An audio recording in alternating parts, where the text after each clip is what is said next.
sorry about that little botch, guys. What's going on, guys? HRB here, and today we're gonna be live streaming the madness. The madness has begun.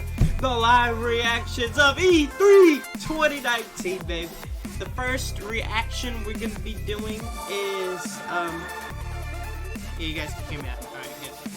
Let me know in the chat, guys, if you guys can hear me, because I still have the music going on in the background, but I'm about to turn that music off in the moment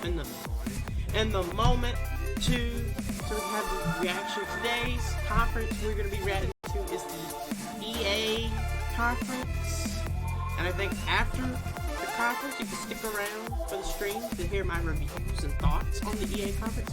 I hope it's not too long, and if I'm not mistaken, this is the only conference for today, the EA Play conference. I'm gonna check the E3 schedule real quick, guys.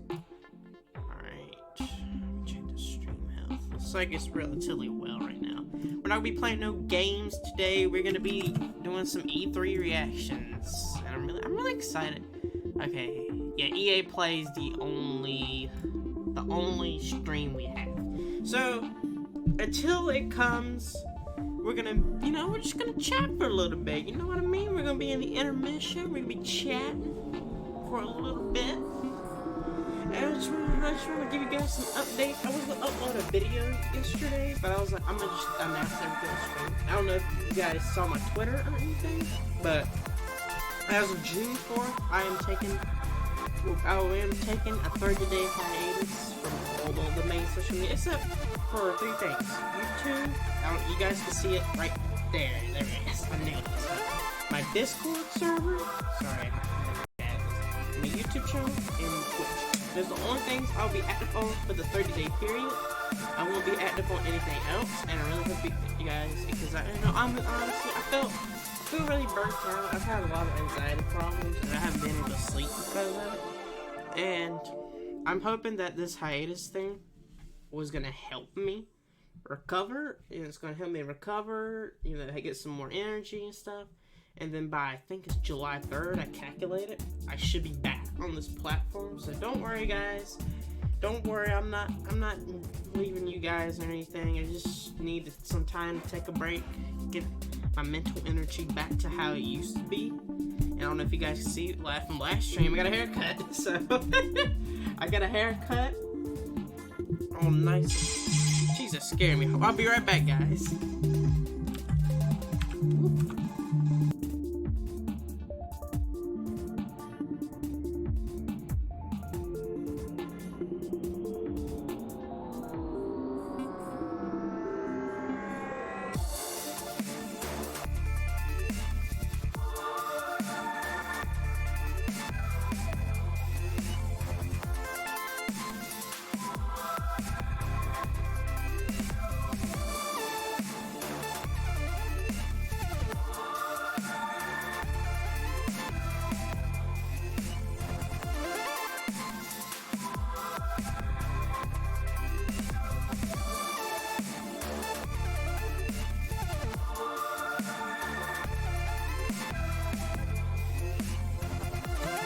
Okay, sorry about that botch. I had a phone call, I had to answer it. Don't worry, I'm back now. I usually see a Be Right Back prompter in a minute, because I'm gonna, take a little lunch break as I watch E3. So I'll be eating some lunch, talking to all of you, my fans, and reacting to the EA press conference. I don't expect much from it. I don't know. I'm gonna show you guys right now. So you guys can see the EA Play. It's Star Wars Jedi Fallen Order, which looks really interesting. They're going to be talking about Apex Legends. They're going to be, hold on a minute.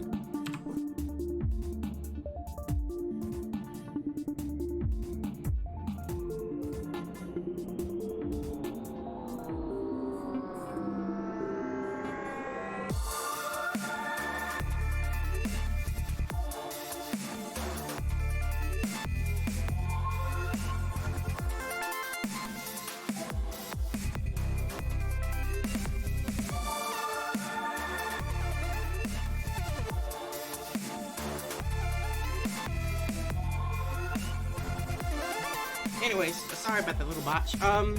Whoops, and I opened the Microsoft Store. So as I was saying, we're going to at 9:30 a.m. These are Pacific times. Then we talk about Star Wars, Jedi Fallen Order. Then we talk about Apex Legends, Battlefield 5, which honestly these two I'm not really interested in, but this one I'm very interested in. The Fallen Order. It's gonna be amazing. I really hope there's surprises EA Play. Yeah, I got it right this time. EA Play press conference. I really hope there's surprises. And then we're going to have the obligatory EA Sports section, that's what I call it. And which they'll be talking about EA Sports, the new FIFA 20 game, and then the NFL game. Which honestly, I'm not really interested in this bulk of area, to be honest. The only one I'm really interested in is Star Wars Jedi Fallen Order. I feel like from the trailer, it's going to be a really interesting game. Hold on, I'm going to do some testing. I'm going to do full screen and I'm going to see if you guys can still see it. See if the resolution and stuff is still beautiful. As you know, I'm live streaming on Twitch and YouTube now. Sorry I couldn't get any of my updates out of the way. That's just, you know, me. But, I'm going to, in overall closing for the social media, I'm going to take a 30-day break from that. I got a haircut and everything. And now I'm here doing some live stream. This is really the first thing that I made since then. The press conference starts in 3 minutes, so again, I already told you guys that I'm gonna be right backstage because it's fun, and I don't want you guys to have too much background noises. So when that happens, don't worry, I'm not in the stream really. I will be right into the whole press conference, but it should start in approximately 3 minutes now. It's the first conference. I think tomorrow's schedule is 2 conferences. Microsoft, 4 p.m. Eastern, and Bethesda. Yeah, we got 2 streams.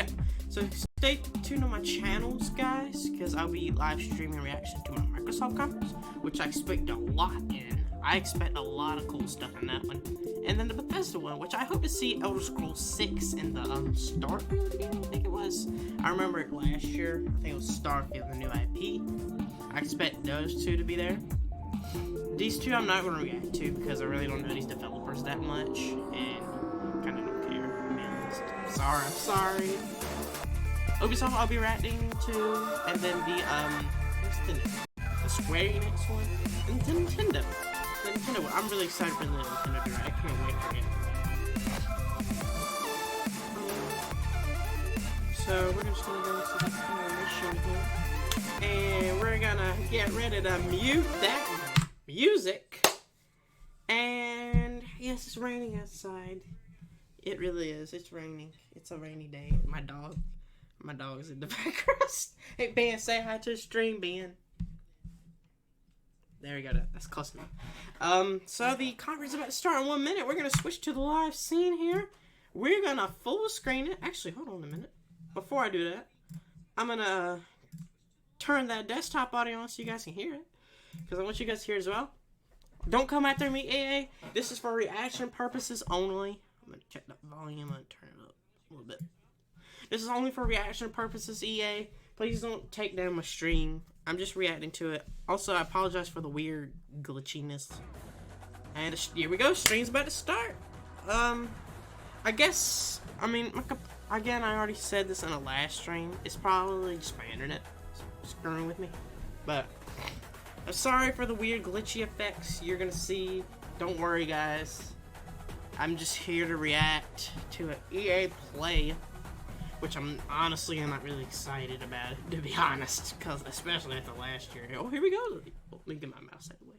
I know you guys don't want to see that. Here we go, EA Play. We all gotta move. We gotta move. The fans are lined up. The doors are almost open. This is EA Play. What's up, everybody? I'm Greg Miller, and we are doing things a little bit differently this year. Instead of one giant show, you are getting deep dives into all the games you love every half hour. Now, you can watch them all. You can tune in for your favorite games. You can turn it off right now, but I wouldn't suggest it. because of course today we're looking at Star Wars Jedi Fallen That's the Order, one I missed Apex so much. Legends, Battlefield 5, FIFA 20, Madden 20, and The Sims. That's 6 shows, people, and we still got to So get this there's stage no- ready and run through all the content we're revealing, so get excited! Oh, okay. Because there's we've got more gameplay than ever. Tell them, Golden Boy! I'll be bringing you Apex Legends Season 2 reveals, including a new weapon, a new battle pass, and we're revealing a new legend live on stage. Great. Adam Rank, quickly, what does Madden 20 have for us? Gameplay, Greg. Okay, I meant quick, but not that quick. Okay, well, we've got an exclusive first look at gameplay. We've got a deep dive into X Factor abilities, face of the franchise. We got Patrick Mahomes throwing sidearm. We got some Deadeye thing. We got Ray. Too long! Now Freeman, Hardy, Battlefield 5, crazy. news? We've got Sorry. loads of it. Brand new maps and, of course, some new updates to reveal too. And even more surprises at the end when we reveal No spoilers! In Freeman, DLC. you might want to touch yourself up too. Golden Boy, we're back to you. FIFA 20, talk to me. FIFA dropped their reveal trailer this morning announcing Volta Football. Later today, I'll have all the new details on FIFA 20, and some very special guests will give you even more info on Volta. That's good. Also, you should call your mom more often. I mean, it has nothing to do with FIFA 20, but it's just good advice for you and everyone watching. Okay, now, Julia, you're also hosting The Sims. Tell me what you've got in 3 words. Brand new pack reveal. It's the same person. That's 4 words. Now, win me back by telling me what you have in store for Star Wars Jedi Fallen Order. There we go. Why are you asking me? It's your show. Right, we have There we go. This is what I'm 15 minutes of Star Wars. exclusive, never before seen gameplay, and I am so excited to sit down with Vince, Stig, find out all about this Star Wars game. But ladies and gentlemen, this is it. We are mere minutes away. Folks, this is your last chance. Grab that drink, grab a snack, came- adjust your chair to the perfect degree you want, because EA Play Not a sponsor. starts soon. All right, guys, this is it. They can be organized better. You're doing a great job brooming, all right? You take 5. Plant guy, Hold on. can see more hustle out of Let you. me make sure my mic isn't muted. Alright, yeah, the mic isn't muted. Just making sure, guys. Wow, this is 3 hours long. So, yeah.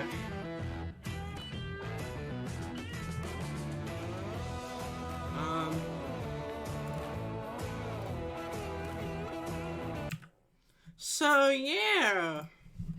They're gonna set up the EA thing differently this year. So it's kind of like the Nintendo Treehouse. It reminds me of the Nintendo Treehouse thing.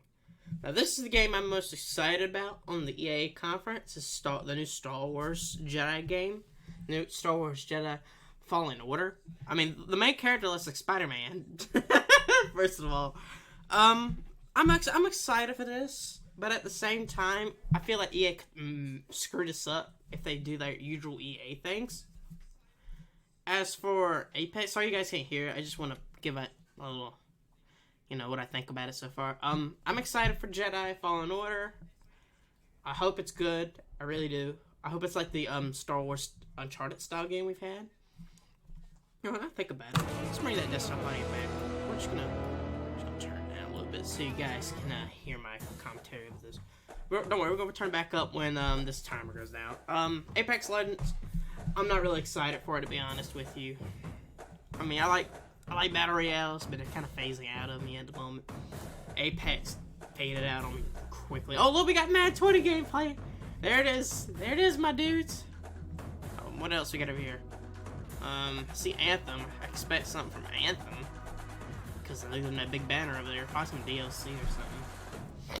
But anyways, back to Apex. I'm not really that excited to see what Apex has. I mean, it's a cool game. Don't get me wrong. But I'm not really excited, especially after the flop that was the first battle pass of Apex. I'm not really excited for Apex Legends. You guys can hate me, it doesn't matter. But it's just my opinion. Battlefield 5, again, I'm not really excited for Battlefield 5 that much, to be honest with you. Because, Battlefield 5 had a lot of backlash when it was announced. And the themes and stuff they had. FIFA 20, again, I'm not really a FIFA fan, to be honest. I'm not into soccer as much. So I'm not really excited for it. I'm excited to see what the game. I hope the graphics look for all the new games, but I'm not really excited for this, to be honest. Madden NFL, I'm more into that, but at the same time, not really. Again, I hope the graphics look good. I hope the gameplay's good. But again, I'm not really that excited for the Madden conference, to be honest with you. Wow, this is gonna be a really long stream. Holy crap. Yeah, you're gonna see me for like 3 hours. Looking at absolutely no. And then The Sims 4. Again, I'm not into The Sims. I haven't played The Sims. It looks fun. The Sims look amazing. Like the older, like Sims 2 and Sims 3. They look amazing. I might get into the older Sims games, but Sims 4, I think it's gonna be like some weird DLC. So I'm not really excited for that either, to be honest with you. And, you know, that's it in terms of what's on the screen. I hope, yes, I am watching this on Twitch, by the way. I hope that there's surprises, like surprise games, like a new Mass Effect would be nice. Oh, I'm such a noob. I don't know any EA games. Mass Effect is the one I know. I hope they make a good Mass Effect game or announce a new one. Yeah, I see my stream thing. Like, the stream's weird. I'm really sorry for that, guys. I'm just trying to get this content out to you. But I hope in future streams that I get it better or fixed. It's probably just my internet. But again, I'm really sorry for that. I hope the surprises, like new games and stuff. I really hope at least, because after, you know, what I'm expecting from other conferences, I'm expecting a lot. I don't want to set my expectations too high, because I've done that before, and I was extremely disappointed in a conference like the Nintendo event from 2015, I think. I set my expectations really high. I was expecting an NX reveal and all this crazy crap. But they didn't give that to us, and it was kind of lackluster. This is 2015, not the other ones. I thought the other ones were really good. But the 2015 one, I was really disappointed in it. I expect some good. I hope to see some good crap in the EA one. If not, then what's the point of this? It's weird how it's like set up though. What's my settings? Okay, audio. Wow, I'm such a noob. So we got 7 minutes, 12 seconds. Also, can we talk about that Pokemon Sword and Shield Direct, man? From, it was a couple of days ago. I didn't see it live. I saw, like, the shortened version that Nintendo put on the YouTube channel. That was a good Direct. I kind of waned out of Pokemon during the Sun Moon, Ultra Sun Moon time period. Because it was weird how they got rid of gyms and stuff, but I only see it's still really good. Yeah, look, they make characters like Spider. But I kind of waned out of the, Pokemon series, and then I saw the Sword and Shield games. Oh, they were on Switch, and then it's like the traditional RPG on Switch, and there was gonna be a Direct for it. I didn't really know about it, but then I watched that Direct. I'm sorry, my words are screwed up. I'm sorry. I saw the Direct, and dude, the stuff they have for the new games looks insane. Like, the open world wild areas look amazing. I hope. I'm expecting they're gonna show some of the same. If there's Pokemon in the E3 Nintendo, I expect the same. But dude, that Pokemon Direct was insane. Like, that has so many cool stuff. And the legendaries, they're not as good as the older legendaries, but I like them. I love the designs for them. And then the new Pokemon are pretty good designs too. But that Direct was insane, my dudes. Hold on a minute. I'm gonna see if I can fix the stream. See if we can fix the weird glitchiness. There we go. I just gotta check in every once in a while. Whoa. I'm sorry, guys. It looks like I've entered the Matrix. Don't worry, it's probably just my internet. I'll check it real quick. Ooh, behind the scenes, spooky.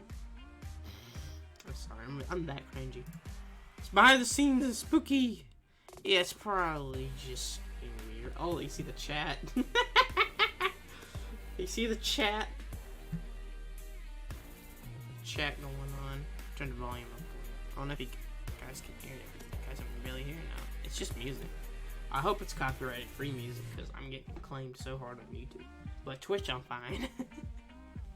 So yeah. Oh yeah, you can see my channels I follow. Leak. Ooh, spooky. I don't follow that many channels, to be honest with you. I don't expect much from this EA conference, to be honest. What is this crap? I'm sorry, I'm a Twitch noob. I haven't been on Twitch in a while.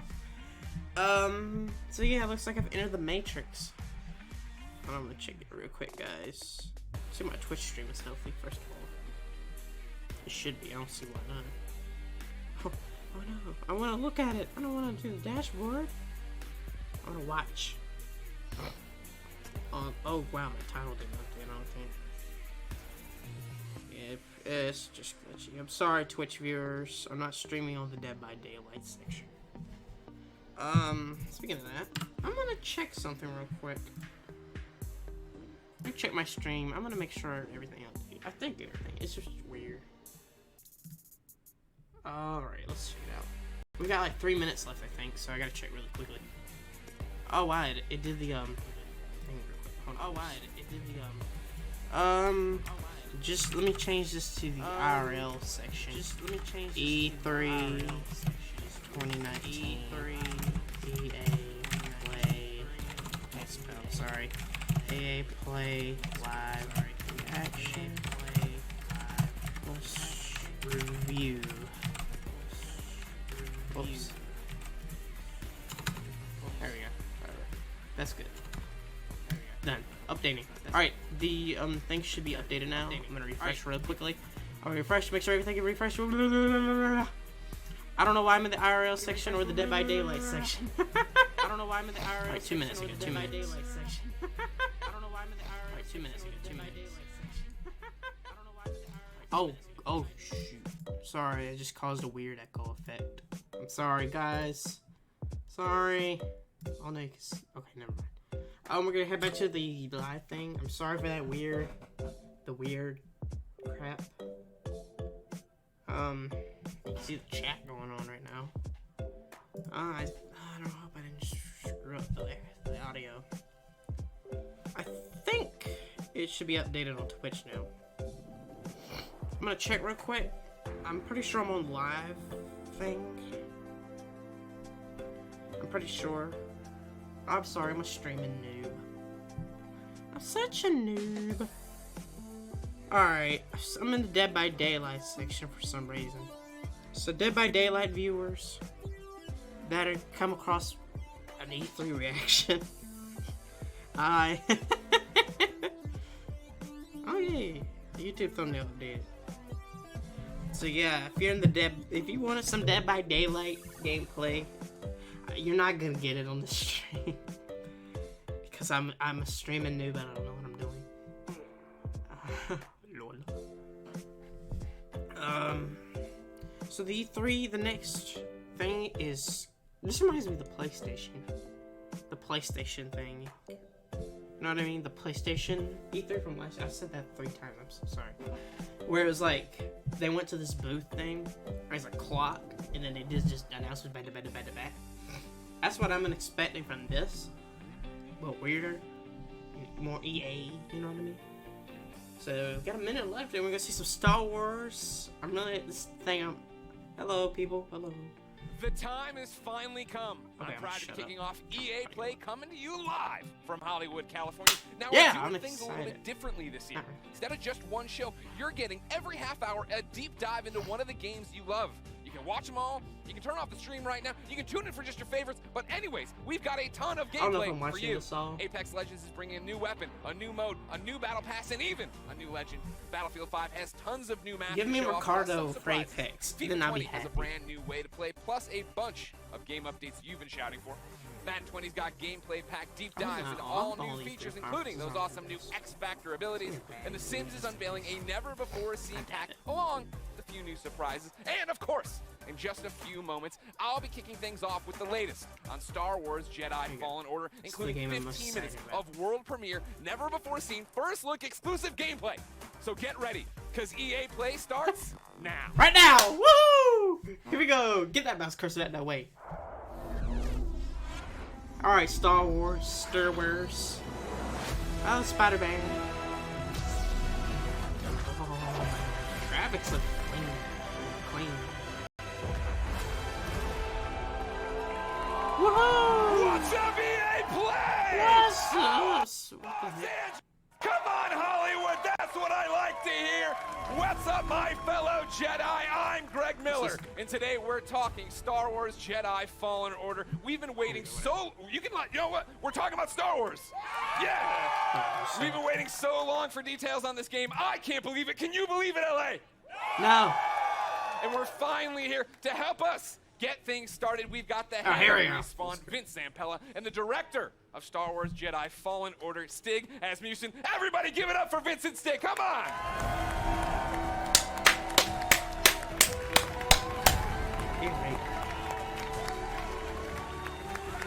Get in there. How you doing?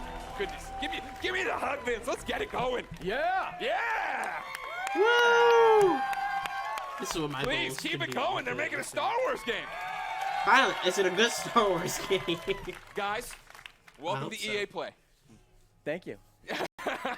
What How- a great welcome. How are you feeling right now? No pressure. You're just about to announce maybe one of the biggest, if not the biggest, games of your lives. I'm going to let Stig answer this one. You're supposed to answer this. Off script. So Oh awesome. yeah, we're totally off script. It's They so- gave me cards. That was the dumb officially off idea. script. Nobody cares. It's so awesome to be here. Yeah, off script. It's EA Play, it's E3, it's Star Wars. Yeah. I mean, it doesn't really get any bigger than that. Yeah, this is something that Stig and I have been envisioning for years, to see it come to life and be able to show you guys 15 minutes of gameplay today. 15 minutes of gameplay. Uncut. Uncut. all right. So everybody's anxious to see what this 15 minutes is going to be. Yeah. For Oh, man. somebody watching right now who's just a FIFA fan, they don't know anything. What is happening? What is this game all about, Vince? This is a single-player action-adventure game set post... Oh, yeah. Oh. Post. They're not dead, everybody! Set post-Order 66 after the events in Episode 3, when all the Jedi were hunted down. Well, not all. When the Jedi were hunted down and eliminated.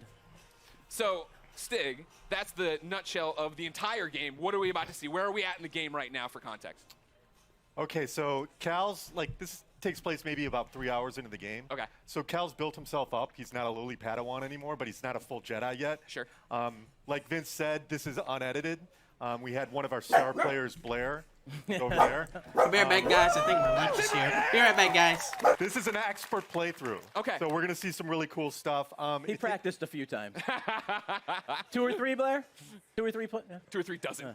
It takes place on Kashyyyk, which Okay. is the Wookiee planet. Of course. And Cal's on a mission to restart the Jedi Order, and it takes him here to Kashyyyk. And the Wookiees have been enslaved by the Empire, who's basically siphoning the planet for all its resources to build up the Imperial war machine. Got it. All right, so I brought out my phone, not to be rude, of course. It wouldn't be Greg Miller if I didn't look at the Twitch chat. And yeah, they are all through with us talking. They'd like to see the game. We've gone on long Never enough. mind, We're not that gonna was a drone. false alarm. Vince, Well, let's roll. would you like to kick it off? Let's go. Woo! Xbox. Here you go, boys. You got a Respawn. Yeah, I think that's Respawn. I'll be right back. Lunch is here. I'm gonna keep the gameplay on the stream, but I'm gonna mute my mic. I'll be right back, guys.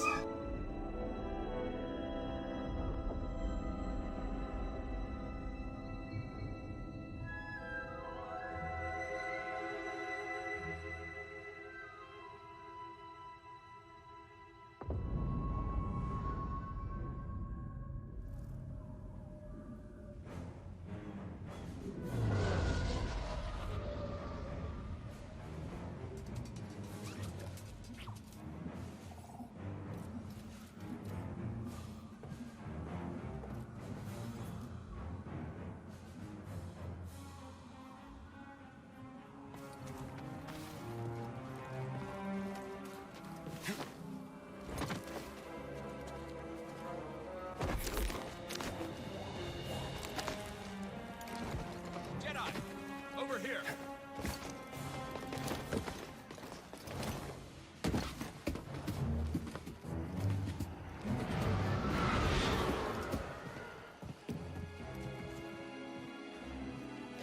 Imperial Sap Refinery lies dead ahead. What does the Empire want with tree sap? Nothing good. They refine the sap into a powerful compound, and they're rushing to expand production. We have to stop them. That's the plan. We don't know their end game, but they spread themselves too thin. This map we recovered proves it.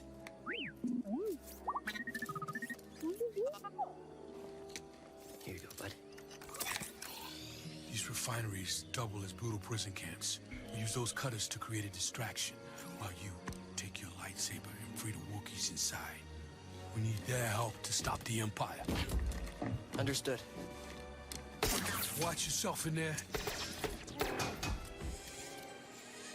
You hear that? He said he needs my help. Come on, buddy.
Turned on. Are you running some kind of drill? We should call it in? Will that be a breach of protocol? If there's a disturbance, their squad should call it in. Yeah, better do this by the book. Movement!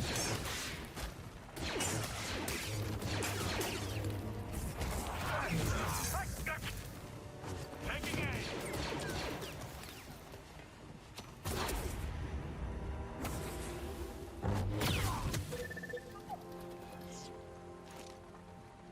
Gonna need to get through here.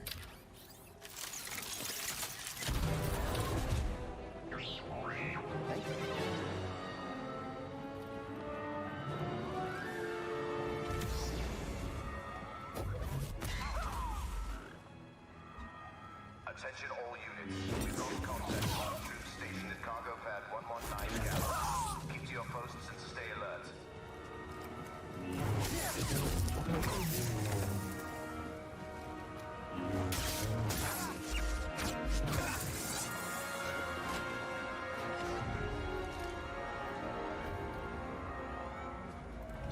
Okay, that was alright. Here we go.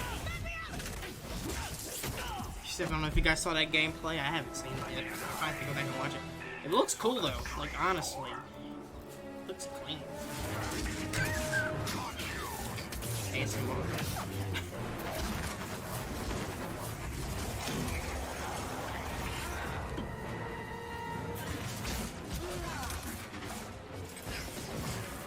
Okay. Get a Spider-Man here.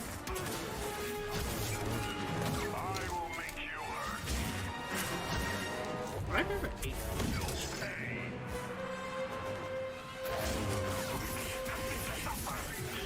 no way, I'm not doing ASMR.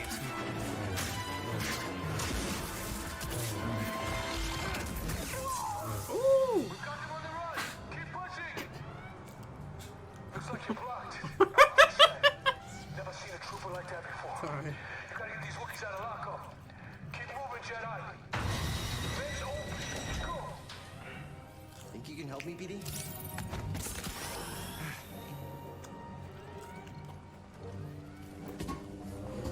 Yo, this game looks good.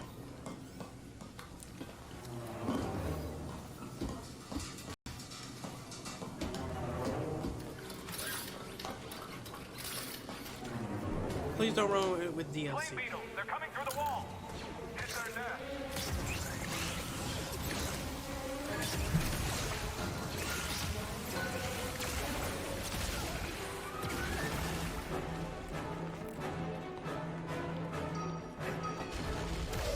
Ooh!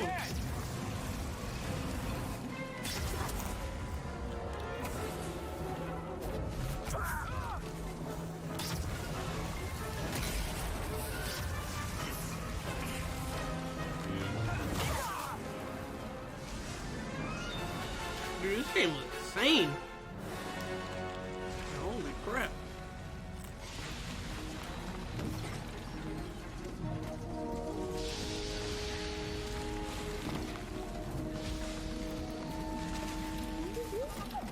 You sure you want to plug into this thing?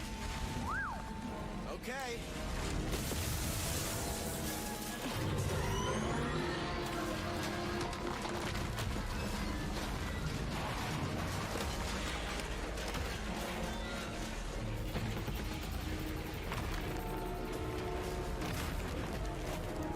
Oh, a shortcut.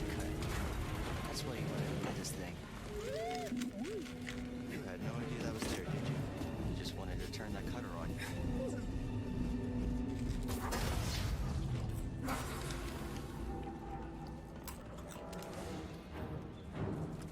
Shoot him!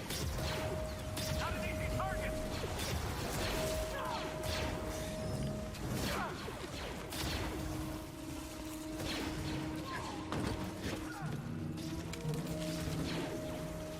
Find cover, give me time!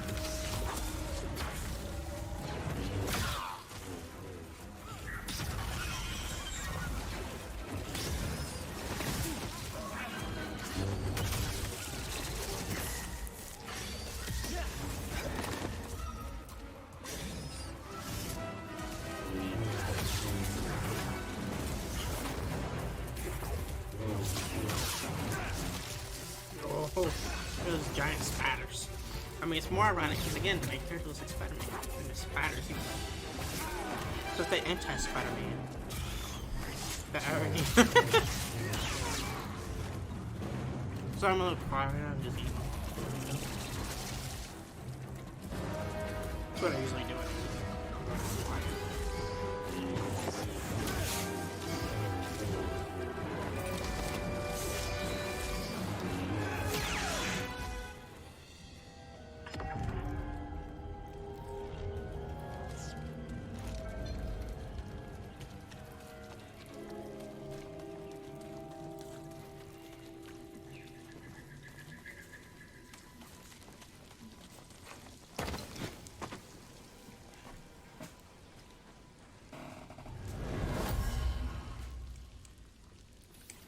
Patrol the base.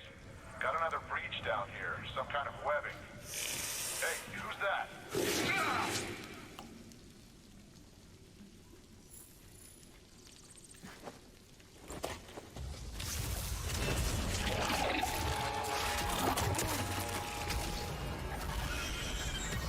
Get his face off.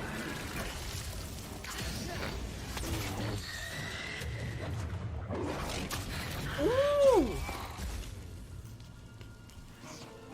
Okay.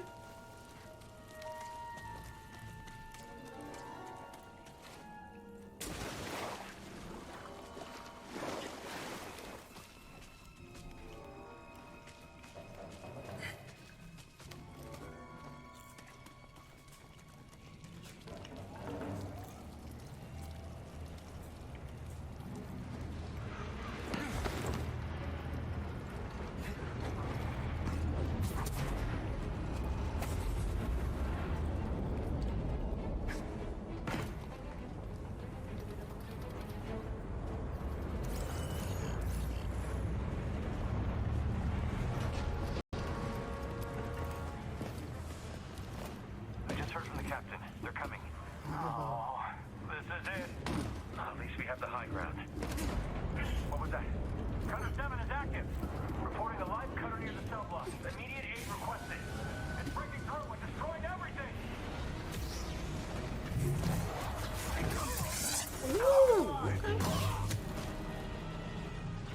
Don't be a big target.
Ooh.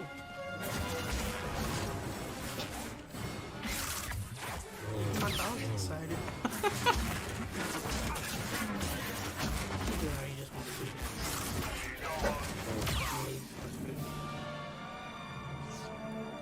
A little help. Why he wants to pop in? Need to slice this. No guards.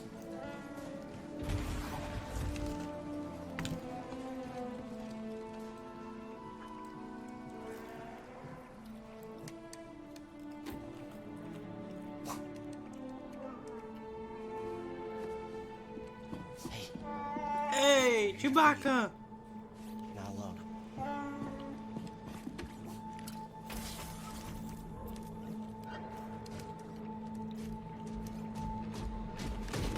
Visitation is not permitted. Wait, he looks like that robot from Rogue One.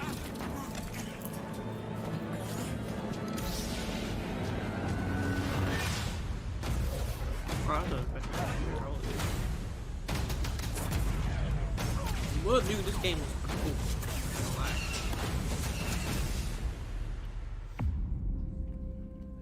Okay. I'm sorry I didn't get to see all the gameplay, but the stuff I saw.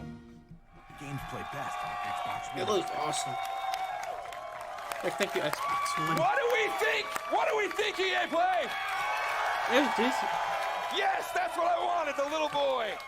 Guys, congratulations. That looks pretty awesome. Thank you. I have a million questions, and I know we're short on time as always. I want to point out, though, in the Twitch chat, Gwyn96 says, that's frickin' cool. But he didn't use frickin'. How does it feel to, I think, deliver, right? Like, you guys liked it, right? I think I was looking at the Twitch chat. There's a lot of people who liked it. Like, what does that feel like to finally show this game? Oh, it's great. I mean, being involved with this team, you know, Stig and his team have done an amazing job. They've put so much of themselves into this game. To be able to be involved in something like this is just, you know, dream come true. Yeah. Agreed. Huge shout out to the team. Yeah. Everybody. Thanks, worked on- guys! Everybody who busted their butts on the demo, but also the whole game. The whole game is coming together right now. So it's an amazing feeling. I'm just so proud to be up here, and I hope that Star Wars fans understand that we're really doing our best to try to honor the brand. I mean, I think from, go ahead, clap now. I'm going to stop you. Whenever you want to clap for him, you clap for him. I think that's pretty evident from it. And I liked when we introed, you guys were talking about the fact that this is a skilled person playing it, right? We all see it and we think it looks awesome. What are we missing by not having our hands on the controllers? Like, what do lightsabers feel like? I mean, it's fantastic, right? Yeah. Like what? Because it looks like it's got weight to it, and throwing it and catching it, right? Like that's the impact I think I want from it. Absolutely, yeah. I mean, it's really satisfying. I mean, the game itself, it's thoughtful combat, as Stig likes to call it. It's what you saw was a really good player, right? So you're right over there again. He'll give out autographs after this panel. So you can block, parry, deflect. Like we want the combat to feel really good for people to go in and be able to like be part of that and size up the enemies when things feel right. It feels really good. Yeah, it's also about the enemy arrangements as well, like what enemies we're putting you up against, how you go in and use your tools to take them down. But it's not just lightsabers; it's the Force as well. Sure. Well, that's part of this. You were talking to me last night about it, right? This thoughtful combat. And the idea that when I watched the demo initially, my thought was, oh, these are canned animations, right? I'm doing a force grab and stabbing the guy, and that's all I hit R1 and that happened. That's not that way. No, it's all freeform.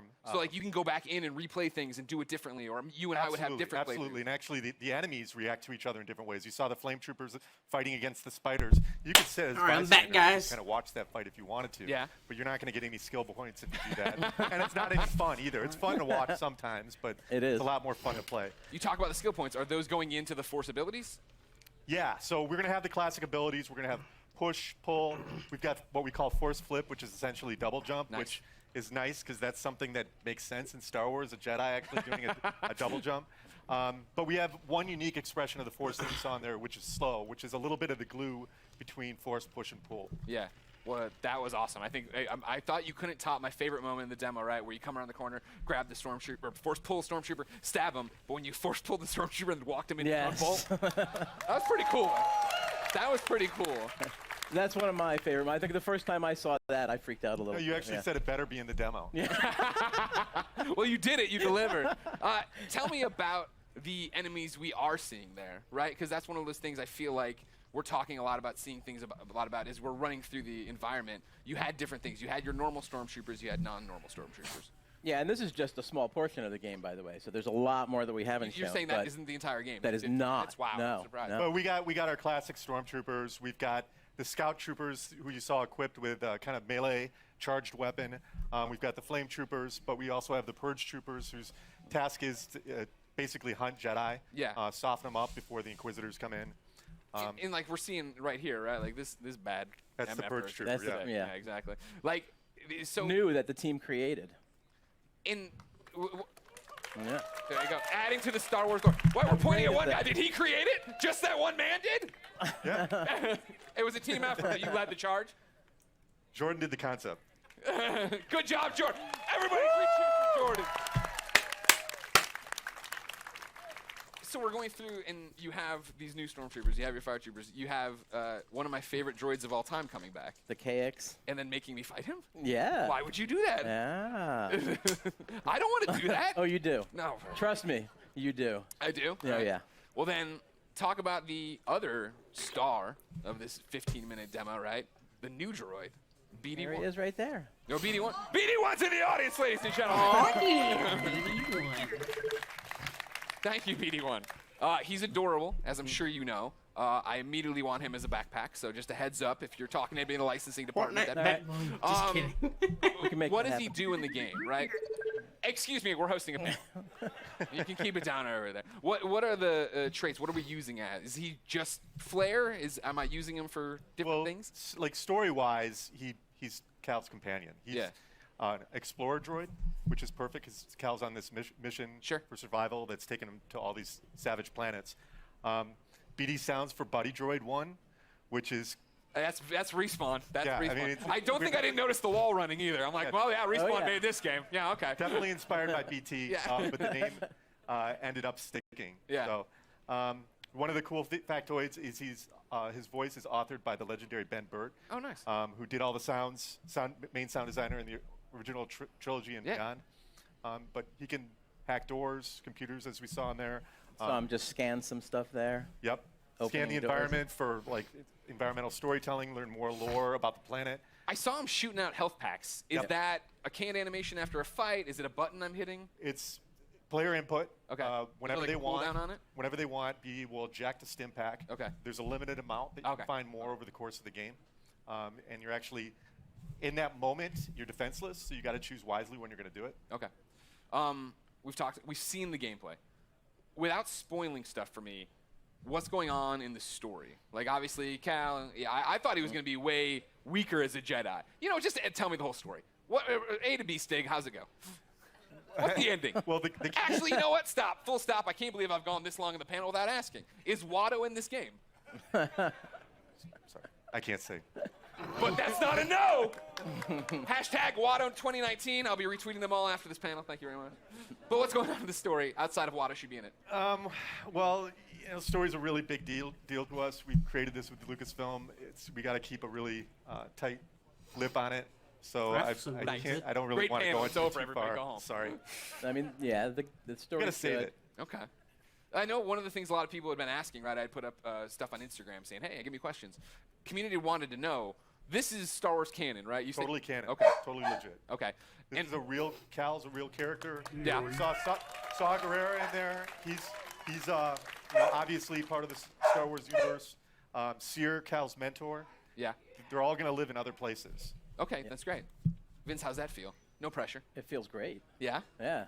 I mean, we have. You act like it's so nonchalant. You're making a Star Wars game. It's canon. Yeah, it's not nonchalant at all. It's amazing. Like I said, I'm just like shocked to be up here. I'm like. I know it's a big deal to work with me. That's okay. We've been talking about this for like 10 years. Yeah. So. The other big community question I've seen a lot is, it's a Star Wars game, and Star Wars games in the past have allowed us to go light or dark. Sorry for Is that a choice here? guys. No. Yeah, things happen. Okay, well. We're live. Why not? So he thought it was funny. Because. No, I think it goes back to the fact that Cal's authentic, and he has to fill a certain role so we can be used in other places. Yeah, this is a Jedi story. Well, that's the thing I appreciate the most, that you guys are coming in and telling a story, right? Like, I think that's why so many of us are excited for it, is the idea that this is a Star Wars story, that you guys have something to tell, something to say, and a lot of walls to run on. Vince and Stig, anything you want to say to the fans before we let you go? Just thanks for the support. The energy here is great. Yeah, it's fantastic. We're fantastic. Greg showing us some stuff online. Like, everyone's reaction is fantastic. Amazing, amazing moment. The team, badass. Thank you guys. Go team. All your hard work. Now we just have to finish. Can't wait to bring it to you guys. Please don't cancel it. There's so much more that you haven't seen yet. I can't wait to show you. Believe it or not, there's so much more. There is Also, more this at is the the smoothest Microsoft stream conference ever. tomorrow. That's right. Vince, Stig, thank you so much for coming out. Microsoft. November Thank you. 15th. Can't come November soon enough. 15th. For those of you here Release at date. EA Play, I wonder the if they announced Respawn in the team has teaser. brought They should even release more date. gameplay for you to check out over in the Star Might add Wars to the Jedi list. Fallen Order Theater. sick. And for those of you at home, Extended. I was about to do a bit. For those of you at home, Hey. will stay tuned Apex. for Apex Legends. Yeah. What you're looking for. Apex Legends. Thank you for the yeah. I was like, that's the corniest joke I put in this thing. No one's gonna laugh. Everyone, I'm Greg Miller. Thanks everybody for watching. We got more EA Play for you now. So, Apex. We'll see what Apex is up to. I guess. Right now, is it right now? Or do we have to have another timer? EA. How hyped are we for Star Wars? Let's hear it! So hyped. 2 minutes. Hype mode engaged. Lol. That's actually a lie. It was engaged about 3 days ago. Anyway, so big thanks to Vince and Stig for sharing that exciting deep dive into Star Wars Jedi Fallen Order. The game looks sick. Honestly, the game We're all a looks little really bit good. too excited. I here, hope I'm the not gonna story's lie. good. I'm Julia Hardy, and a little later on, Adam Freeman and I will be bringing you news on Battlefield 5.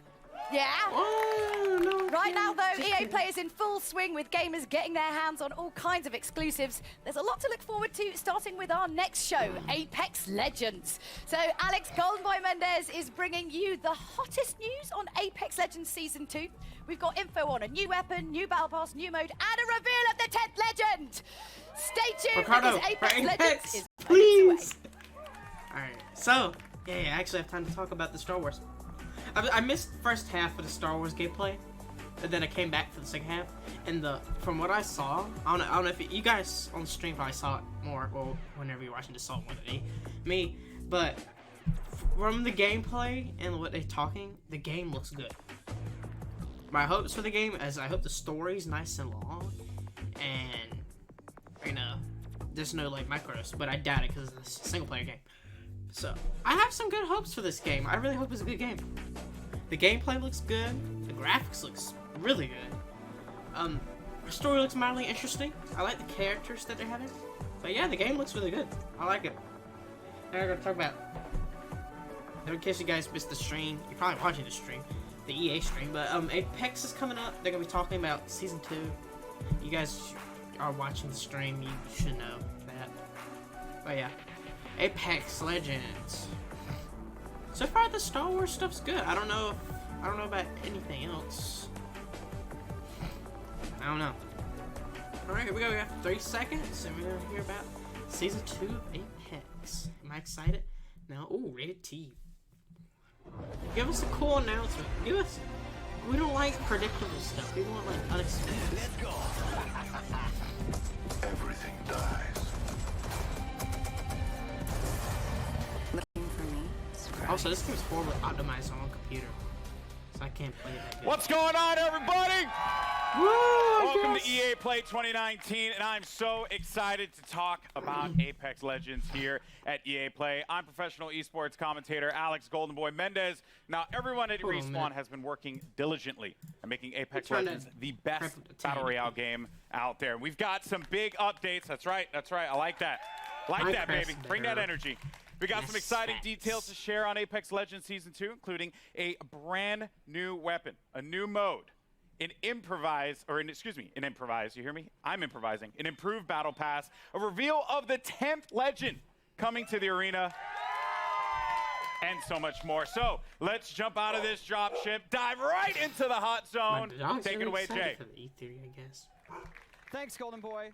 I'm Respawn's community manager, Jay Frechette, and as you can see, we've brought Kings Canyon to life right here at EA Play. We've even got all 9 current legends here to help me bring you some of the Season 2 updates that you've been clamoring for. We're going to introduce you to our newest legend after the show, but for those of you at home, don't miss your chance to jump into our Legendary Hunt event. Check it out. Legendary Hunt. I haven't played this game forever, so yeah. I don't know. The hunt is upon us. Prepare yourself. The Legendary Hunt has begun.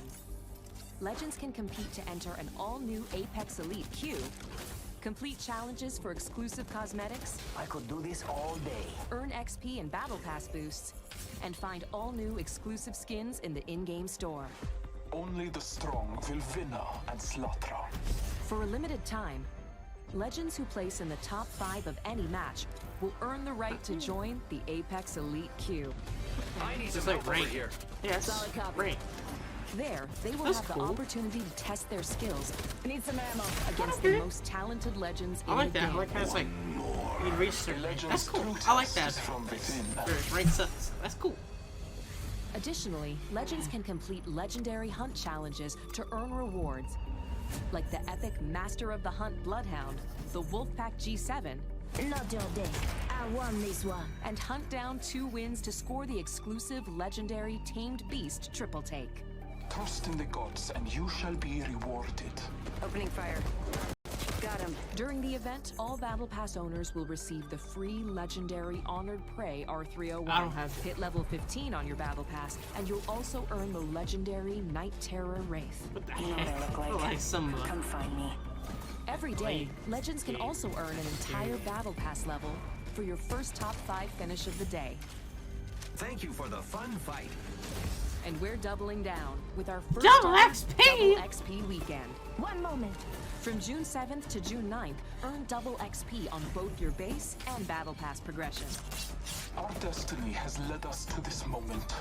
Throughout the event, be sure to keep an eye on the rotating store for new exclusive Legendary Hunt cosmetics. The sky has opened and gifted the day. Squad up and drop in, as the Legendary Hunt won't last Demonetize. forever. Good luck, Legends. Let the hunt begin. Sorry, YouTube. That's right. Until June 18th, you can jump into the Legendary Hunt, our limited time event that features the debut of our Elite Queue, exclusive challenges you can unlock, and some killer skins and more. Also, this weekend is Double XP weekend, so there's lots of great reasons to jump in. The community really brought it since this event launched, and it's awesome to see the best duke it out. Back to you, Golden Boy. Thank you so much, Jay. Thank you, Jay, for that. Appreciate it. All right. That was Season 1. Nah. Who's ready to talk about Season 2? I like That that. was Season So, 1. you know, listen, I play this game every day. It's one of my favorites, and I did this like right before the show started. That's how much I play this game. And, you know, I'm going to jump back in when we finish up. But first, I do want to talk about Season 2. We've got the first details here. And joining me, we got Drew McCoy in the house, ladies and gentlemen. Drew, we've been so patient for that beautiful, beautiful content. Yes. What do you have for us today? Well, it's coming.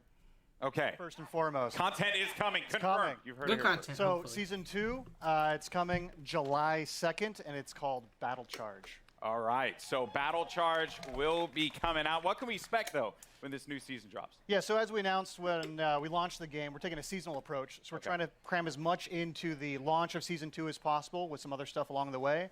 But what you can expect from the launch is a new legend, a new weapon, a new way to play the game. Okay. Perhaps a map event. And a lot of this has been done through a lot of the feedback from community. We're also changing up some of the meta balance of weapons to try and buff up some of the weaker weapons and bring a lot of cool stuff in the game. Okay. All right. It's a lot. It's a lot. We're going to talk about a good portion of it here, but let's talk about that sweet new content because Season 2 Give me that good is new bringing content. a new weapon to the fight, and today It's a we're good excited to show it to you. So let's just go ahead, roll the I clip. don't play this game. Care package touching down. They usually carry rare platforms. Elstar here. I am taking fire, friends. Is that the new weapon? bathe in the blood.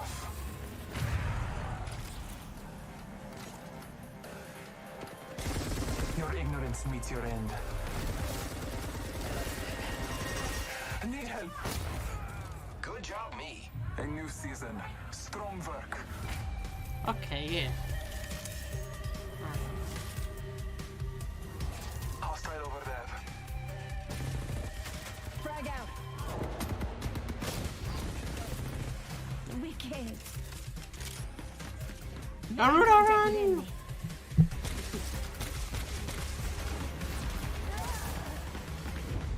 Accept it. I'm here. You're not. There you have it, the L-Star, man. I remember getting slapped by this gun in Titanfall 2, so The thing pretty I got the excited to most see out of this one this make is it the to the fold Naruto of the reference. arena. Seems really powerful. So tell me more about its place in the entire weapon loadout for Apex Legends. Yeah, so the L-Star's new. It's coming. Launch of Season 2. It's actually a care package weapon because it's so OP. It's just So amazing. OP. But, I've said that out front. yeah, well, you know, it's like the master for the Kraber. It's incredibly powerful. Yeah. And being a care package weapon, it doesn't use any of the existing ammo on the ground, so whatever you get with it is what you got. I also noticed, too, it shattered through doors. Yeah, it can open Well, doors. so, like, Yeah. melees, grenades, and now the L-Star. Wow. Okay, so that is pretty sizable. Now, what other changes are going to be coming to weapons? Because and this may seem very nerdy, but I'm a huge fan of hop-ups. I'm all about Prowler with my switch fire. That's my jam. Yep. What are you bringing me? Yeah, so like I mentioned, there's going to be some meta changes to the weapons. We're trying to bring up some of the weaker weapons. And then, yeah, there are 2 new hop-ups coming. Not really going to say what they are yet. You guys got to wait for Season 2. But there is a chance that maybe a memeable weapon named after an African country is usable. Is usable? Yeah. Okay. Perhaps. All right, perhaps. I mean, that is yet to be seen. We'll have to see if that's going to be a reality. All right, cool. So we're starting out hot with that L-Star light machine gun. We also have the Battle Pass. And, you know, when you guys first spoke about the Battle Pass, you said that it was a learning experience. What's different this time around for Season 2? Yeah, so we've been listening to community a lot. Season 1 didn't quite launch as well as we were hoping. The content was fairly underwhelming for players, so we've been taking that in. We've been getting all sorts of data from people buying skins to what they equip on their characters or weapons. And so we've taken this learning and put it in a Season 2 Battle Pass. So first off the bat, it's challenge-based now instead of essentially time-based. So you'll get daily and weekly challenges, and they stack if you don't play for a while. So you can come back after a month and try and knock them all out on a weekend and level up really quick. Ultimately, this does mean leveling to level 100 is a lot quicker than in Season 1. We're also getting rid of all the badges and stat trackers, taking up space throughout the leveling process. And we are inserting 3 entirely new content types into the Battle Pass, which we will talk about later. And there's a lot more skins in it, and there's going to be enough crafting metals by the time you hit level 100 to craft your very own legendary of your choosing. All right. I like that. Yeah. Okay. A lot of value for that Battle Pass. Yeah, that sounds very exciting. All right, and now, you know, we're talking about Apex. It's got some pretty sick skins. What skins do you have for me today? Yeah, so like I mentioned, I think our skin game is being upped pretty significantly. You can see that with the Wraith skin specifically from the Legendary Hunt event.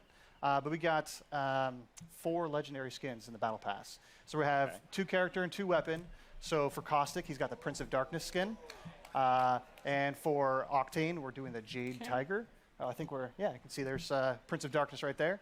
And then there is a skin for the Spitfire called the Intimidator. And the R301 is getting 2 skins, actually.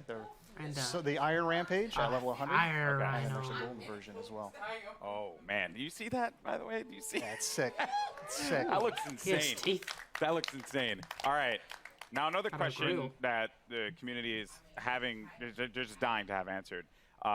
New ways to play. Elite Q was awesome. Yep. I think it's like one of the coolest additions for Apex Legends. What else? Yeah, so when we designed Apex Legends, we really wanted it to have kind of a competitive core to it. This is a game that's meant to be played over hundreds of hours and mastered. Really deep learning experience. And so the Elite Q is our first step towards getting to a higher competitive stage. And so Season 2, I'm really, really, really stoked to announce we have a ranked mode coming. Ranked mode. Ranked mode. Woohoo! All right. My camera. So ranked mode, you'll progress through 6 tiers if you're good enough.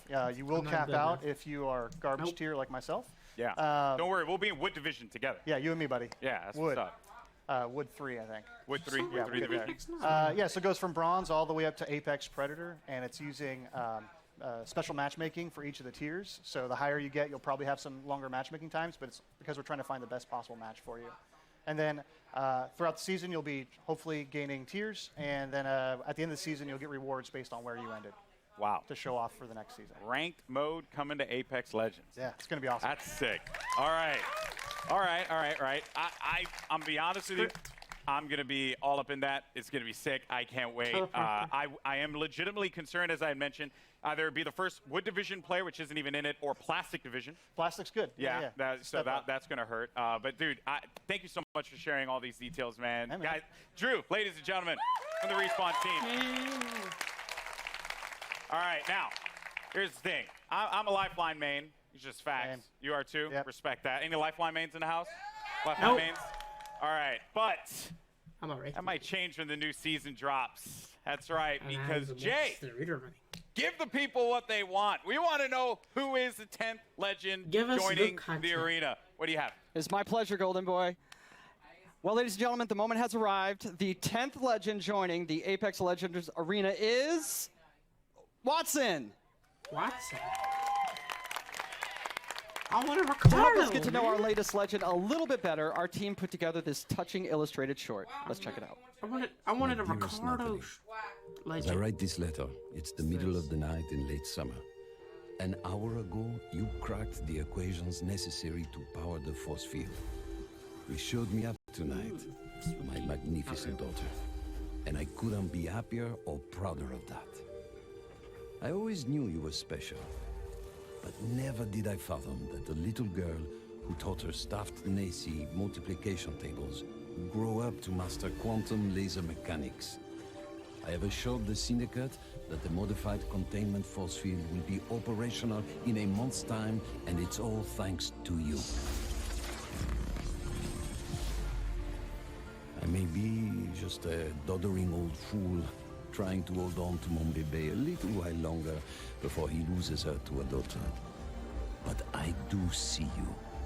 I see the strong, brilliant, wonderful young woman you've become. And I know when the day comes that I'm no longer with you, you are going to be just fine. The games will be brilliant because you are brilliant. Hey, it's the Colonel. My daughter can and will do anything she wants in this life That's the new legend. because she's Watts. the smartest Get woman it? in 'Cause the of the chess. frontier. Je t'aime de tout mon cœur, pour toujours, Papa.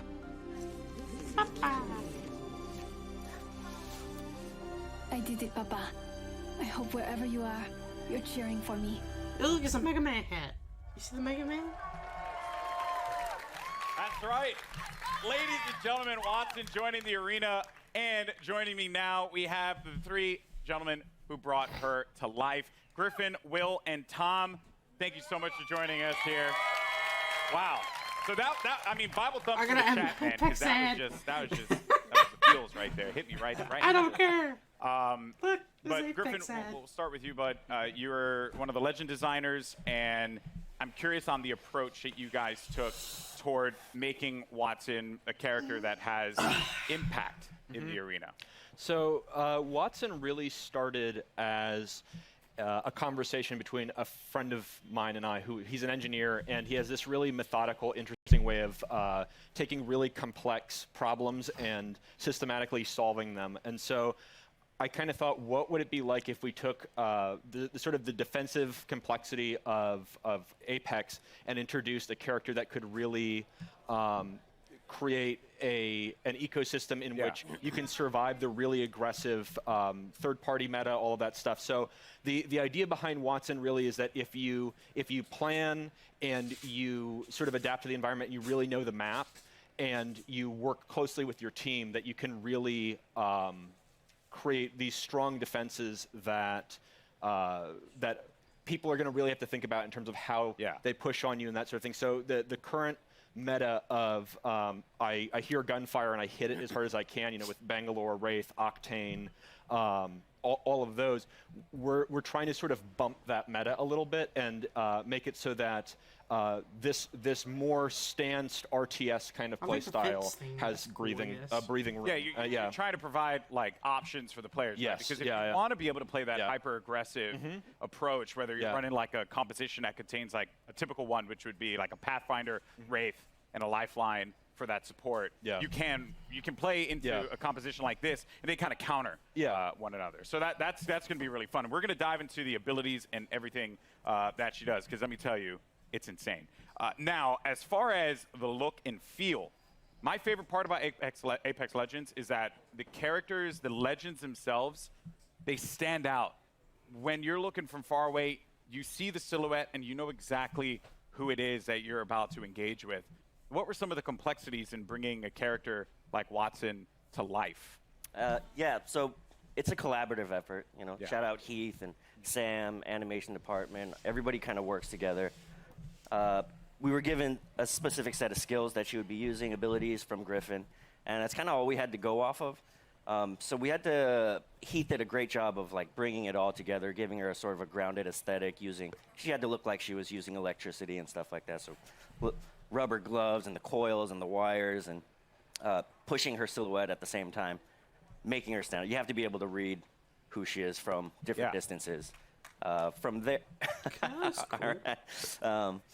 From there, you can really go in and sculpt all the details out and work with the animators to really bring her to life, give her personality in everything that she does with her abilities and that too. So. Yeah, and there's some really cool stuff there as well.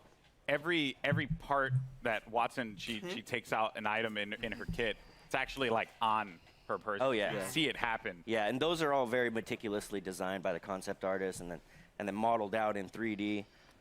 So yeah, it's all functional. That's great. In the world, yeah. So now you get to the gameplay, the look, but the story, you know, because you got to hit us in the feels, right? Like super hard, and you just did that. Wattson's backstory, who she is. Let's dive deeper into that one. Watson's kind of different from the way we usually do things, because usually it's very collaborative and we're creating the character at the same time, all the different departments, and we're working together. Wattson was different. She was already designed and drawn when I got her. And one of the great things about working at Respawn is they encourage us to create characters that are non-traditional and that are characters you haven't seen in video games before, and to kind of branch out and see what else, you know, what other kinds of people can we represent out there. And so Wattson is a very different character than I've ever seen in a video game, at least. And everything is based off of what these guys created. I mean, it's all, every single part of her backstory is connected somehow to either her abilities or her look. And now, it was something that kind of stuck out to me. So, am I correct in assuming that Wattson played a big role in the arena itself? Yes, so Wattson and her father actually invented the ring. Okay. And so she grew up in the arena, literally in the arena when they were building it. And we're going to you're going to see with Wattson and moving forward, we're going to start to build the lore of this world a little bit. You're going to find out who created the games. They mentioned the Syndicate in there, so we'll talk about the Syndicate down the road.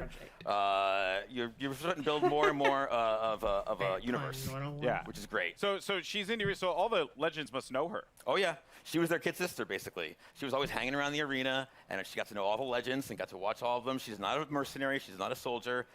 You know, her role is of support, and so everybody loves Wattson. She's the one person that could probably unite all the legends together, including Caustic. Caustic respects her. She's a scientist. Okay. She's an engineer. Okay, so like was he a strong respects word her. for Caustic. Yeah, I don't know if Caustic likes anybody. Okay, He likes that's that, fair. yeah. That's fair.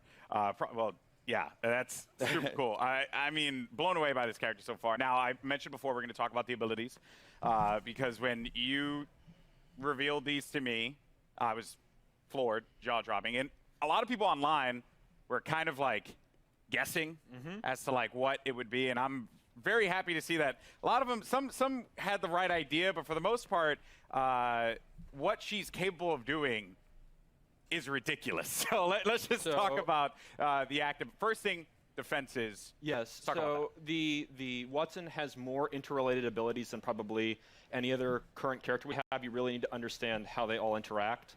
The fences, you can place 12 nodes, and you can use these in any permutation you want. Part of why we sort of went with her being such a brilliant electrical engineer is because we really wanted to reinforce both mechanically and thematically how creative the player can be with these.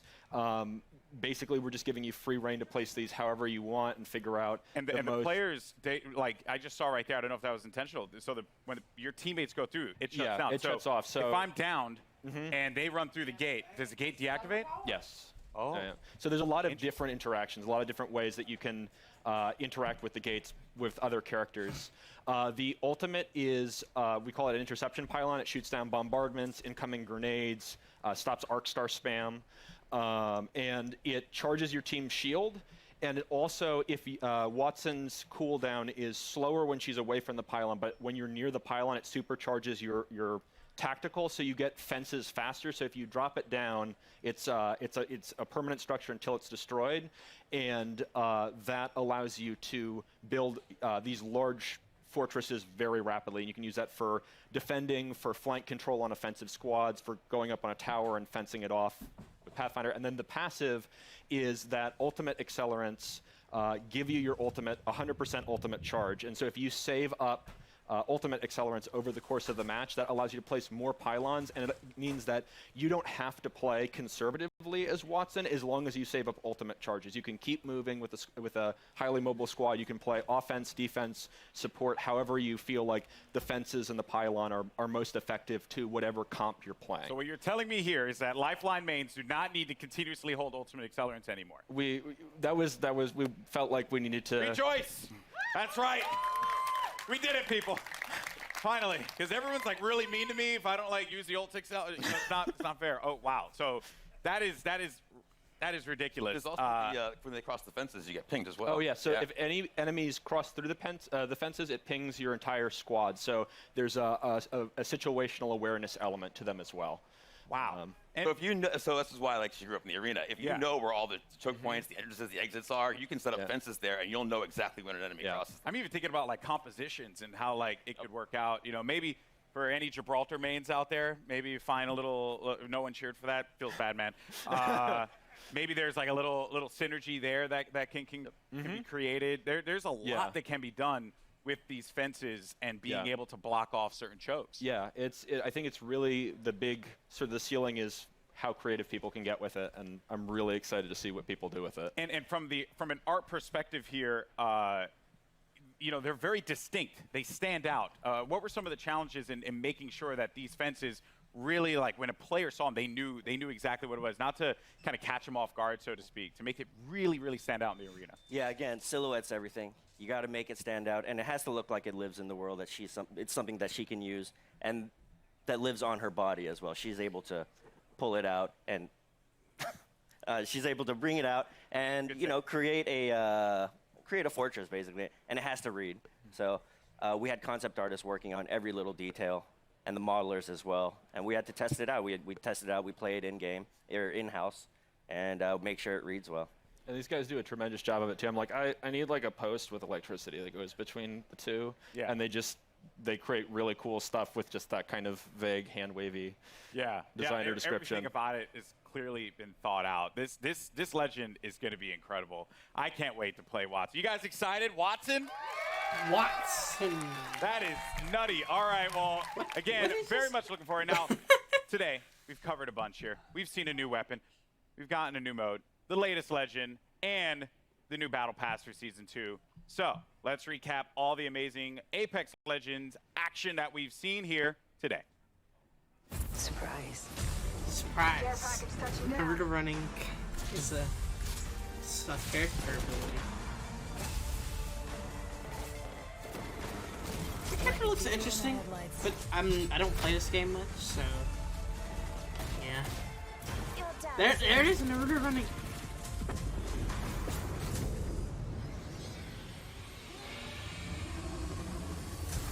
Anthem crossover.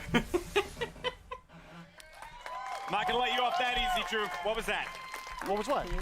What was that? You saw the giant thing on the screen in the eyeball. It's the what was Fortnite that? monster from the event. event. Tell me. Well, let's just say that. Well Made no, up event. but let's just say this. We got perhaps a couple of big we got things another Apex coming into match. Kings Canyon at the start of Season 2. Okay. So, keep your eyes peeled over the next month, see what you can find out. So if I were to like ask you, after we're done with this, are you like gonna give me the cold shoulder, or are you actually gonna tell me? There's no way I can tell you. Sorry. Yo, man, I'm just holding L's all Not a day out chance. here, man. This is not fair. Well, Drew, thank you so much, man. Guys, Apex Legends Season 2! Apex Legends.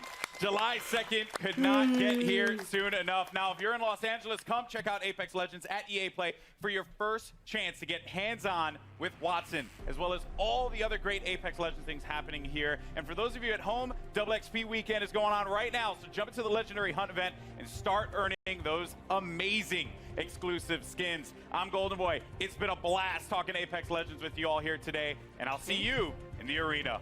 Peace. Okay, the Apex looks interesting, but, make sure I'm muting my desktop video. I don't play Apex much, so, this doesn't intrigue me, so we got 3 minutes here. I'm gonna update something on my stream real quick.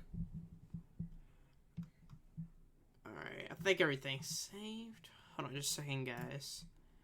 Well, we got 3 minutes left, but Apex looks interesting. Again, I don't play Apex Legends, so this stuff doesn't butter my croissant.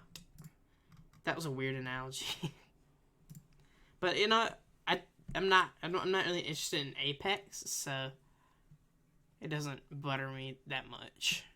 But for those who like it, you do whatever. Okay. We're gonna figure out how to. There it is, game title. We're not playing a game, we're reacting, so I wonder if there's an E3 title. IRL title? Alright, there's nothing, so yeah, none. We're just gonna change that game title because we're not really playing any video games. Okay. Alright, we got 2 minutes left. Make sure it changed. Alright. If it says Dead by Daylight, I don't know why. It'll be edited by the time this video is out. Okay, this guy's talking. He's just talking about crap. Don't worry about it.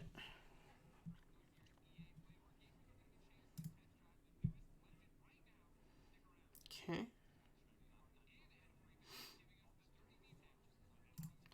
I'm gonna edit something real quick, guys. Really quickly.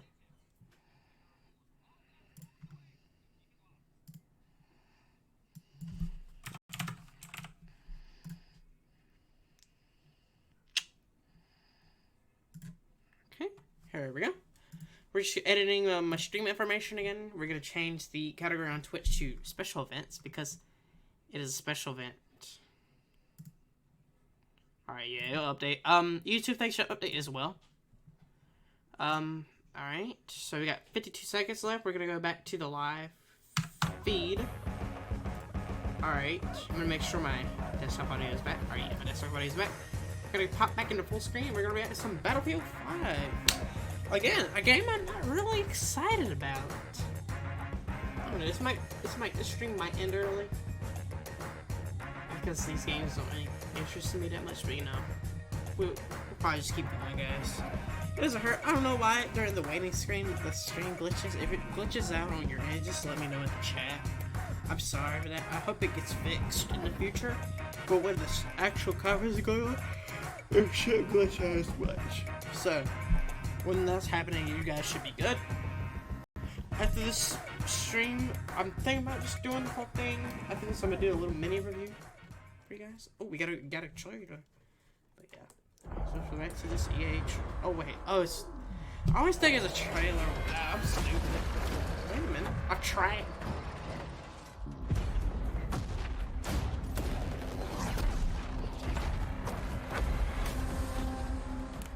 Hey guys! Hey, welcome to the Battlefield 5 show live from EA Play in Hollywood. Let's hear it!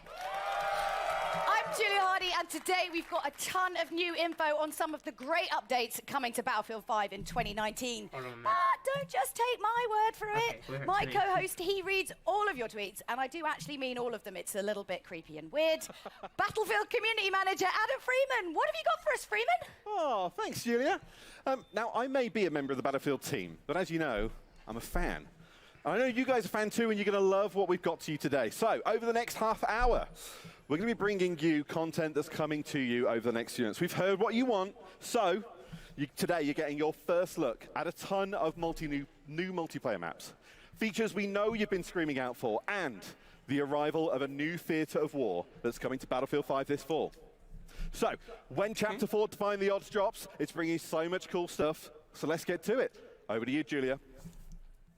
Thanks, Adam. That's right. Let's wait no longer and tear the plastic off our first new map, Marita. Let's check it out. New map. The Battle of Greece continues. That's cool. On the Marita map, Allied forces are making a last stand to halt the Axis armies sweeping through the region.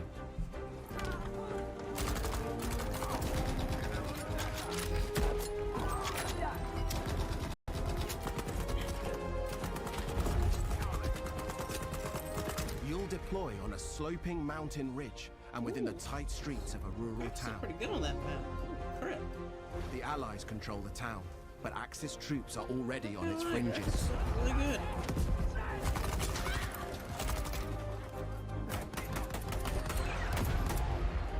The road down into the village is crucial, as you must fight to hold here or risk losing control of the region. You'll always have tactical choices nearby, with a close proximity to other key locations, so keep an eye out for them. Marita is an infantry-focused map, where all 4 soldier classes will be able to shine. Tanks and aircraft will stand aside for intense infantry gunfights and sneaky flanks in the cobbled streets. Hills and multi-story homes means unique vertical gameplay. Stay alert in this steep environment as the Battle of Greece For sure, rages there's on. somebody. Yeah, there's somebody on. Just make sure it's on. I had to still mute it for some To help reason. give us even more details on Marita, please welcome Ryan MacArthur from DICE. Yeah. So thanks for coming out, Ryan. So obviously Marita looks amazing. What was the map's inspiration? Well, I think the team in LA that put this together, and they built the Mercury map that everyone saw earlier this month. And so they really wanted to continue that story of the Battle of Greece, which is a bit of an unknown story, new to me as well, as you learn about this stuff. So it's really cool. It's sort of set on the Albanian-Greece border, sort of in the mountains there where the Axis power sort of started to push into Greece during the war. And it's sort of set above the clouds in this nice little quiet, well, I guess what used to be quiet village. Before, Not anymore. Before these guys all show up. And it's quite a different experience than Mercury. And it's sort of a totally different style of gameplay that you would have seen in the game before. So what kind of gameplay are we talking about? What's happening? Well, so this is going to be a heavily infantry-focused map. So as Mr. Battlefield likes to put it, this is total creative chaos. So you're just going to see I some love that. Creative chaos. Yeah. So what we get there is just head-on just collisions in the middle of this map. And it's sort of what we try to do with all the new maps that we've created, spending a lot of time to figure out how do we make each one of them different. So when players go in and play one of these new maps, it sort of has a different feel than the ones they've played before to sort of create that different experience for them. So this one has, I guess for lack of a better way to put it, is sort of a banana shape to it. And that banana If you like shape their sort of, fruit. well, I think fruit's important when you're doing game design, I think, obviously. And so the shape gives you sort of a variety of different play styles and sort of creates this sort of narrow channels for people to just run head-on into each other, which really creates that chaos that is Battlefield. But it That's gives... what we want, though. That's what we want, that kind of chaos. But most importantly, we need to know, like, we could talk all day, but when can we get our hands on it? That's what we want to know, right? Yeah, and I think the great thing for this is coming in July as part of Chapter 4, so stay tuned. And I think some people are going to get to play it while they're here today. Ooh, lucky you. All right, Freeman, who's we've stuck up there for no other reason than, well, my own entertainment, has more on Chapter 4 for you. Over to you, Freeman. I'm up here PTFOing. I don't know what you're giving out to me, Julia. Listen, we have more maps. So let's deliver a brand new one to you. This is Al Sundan. It's coming in Chapter 4. Okay. The fight moves to the North African desert in a vast new map for Battlefield 5, Al Sundan. Prepare to engage alongside a lush desert coast and contrasting harsh environments. Axis forces have militarized the area with camps, a radar tower, and an airbase. You must fight over possession of these critical points. In Al Sundan, we've taken the vista used in a single-player war story, Under No Flag, and doubled down on air and land vehicle combat. With this, the location has been optimized for all-out multiplayer action. On this open map, it's up to you to shape the fight. With large distances, vehicle-based team play, and battles across ranges, you'll always have plenty of choices. Make good use of this sandbox to secure the win. Utilize vehicles, mounted guns, planes, and transports. Capture the strategic airfield to dominate the sky, or engage in fast-paced infantry battles in tight interior areas. Al Sundan is classic battlefield. We can't wait to let you play it.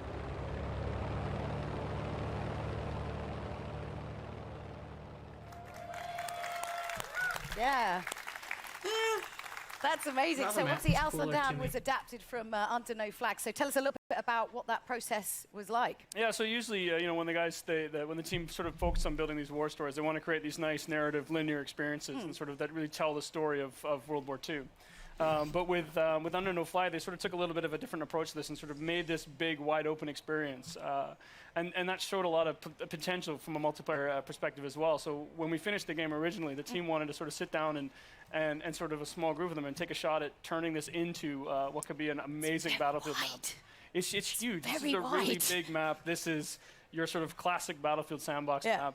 This is where you're going to see, tanks and planes and infantry and all of that together in sort of what is truly Battlefield.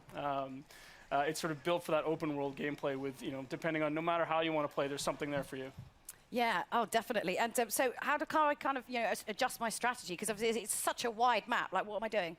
Well, I think if you look at it, there's room for all different playstyles. So there's 6 flags on this when you're playing Conquest, and you can see here, even if you can see from the videos here, you've got, when you go into the village, it's all about infantry play and speed and flanking through the things. And the bridge in the middle, it's all about, sort of controlling that with infantry gameplay. And I think Mr. Battlefield the other day decided to just sit there with his tank and destroy me. But it's just something that he likes to do. He's kind of mean, but he's not mean. He's super nice. But no, but most importantly, I mean, again, we could go on and on and on. We're tight for time because there's so much to get through. We've got so many announcements. When can we get our hands on Al Sundan? But so this is the first map that we're going to come in with Chapter 4. So June 27th, this is going to be available day 1, Chapter 4 for everybody. Nice, nice.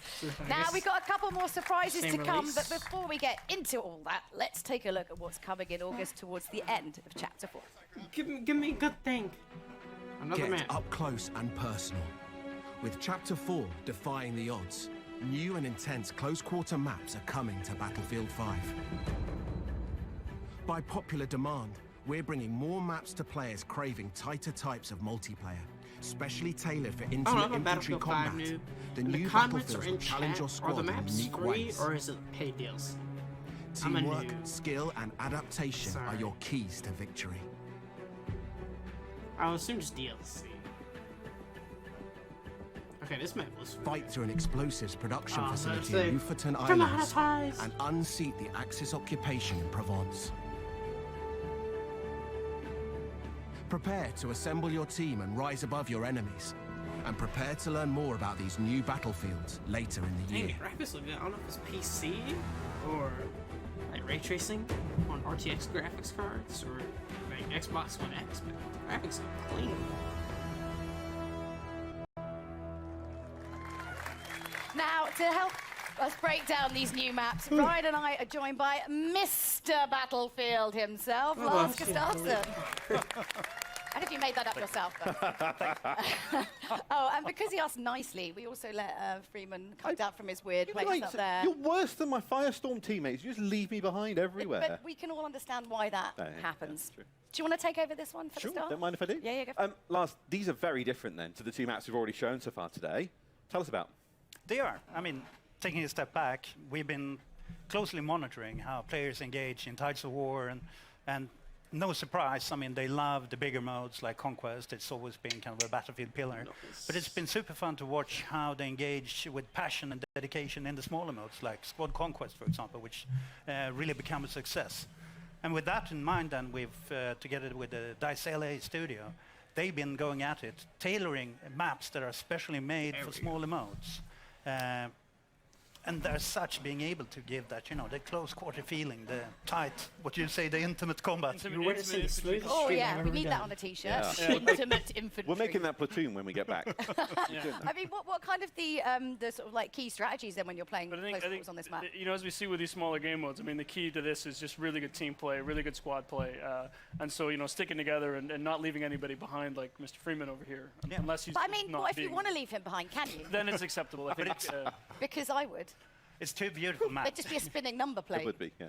As you saw, Lofoten, it's serenity, beautiful Nordic countryside, but then kind of ripped open with gunfire and everything amongst villas and factory equipment. And then Provence, I plan to take my wife there, pastilles on the square. Stop destroying places you want to take your family. It's weird. I'll take Ryan. Yeah, take him instead and then go to But town. it's beautiful cobblestones, lots of good flanking routes, and it's the smaller maps really allows you to master every inch of it. So it's really about, knowing your battlefield.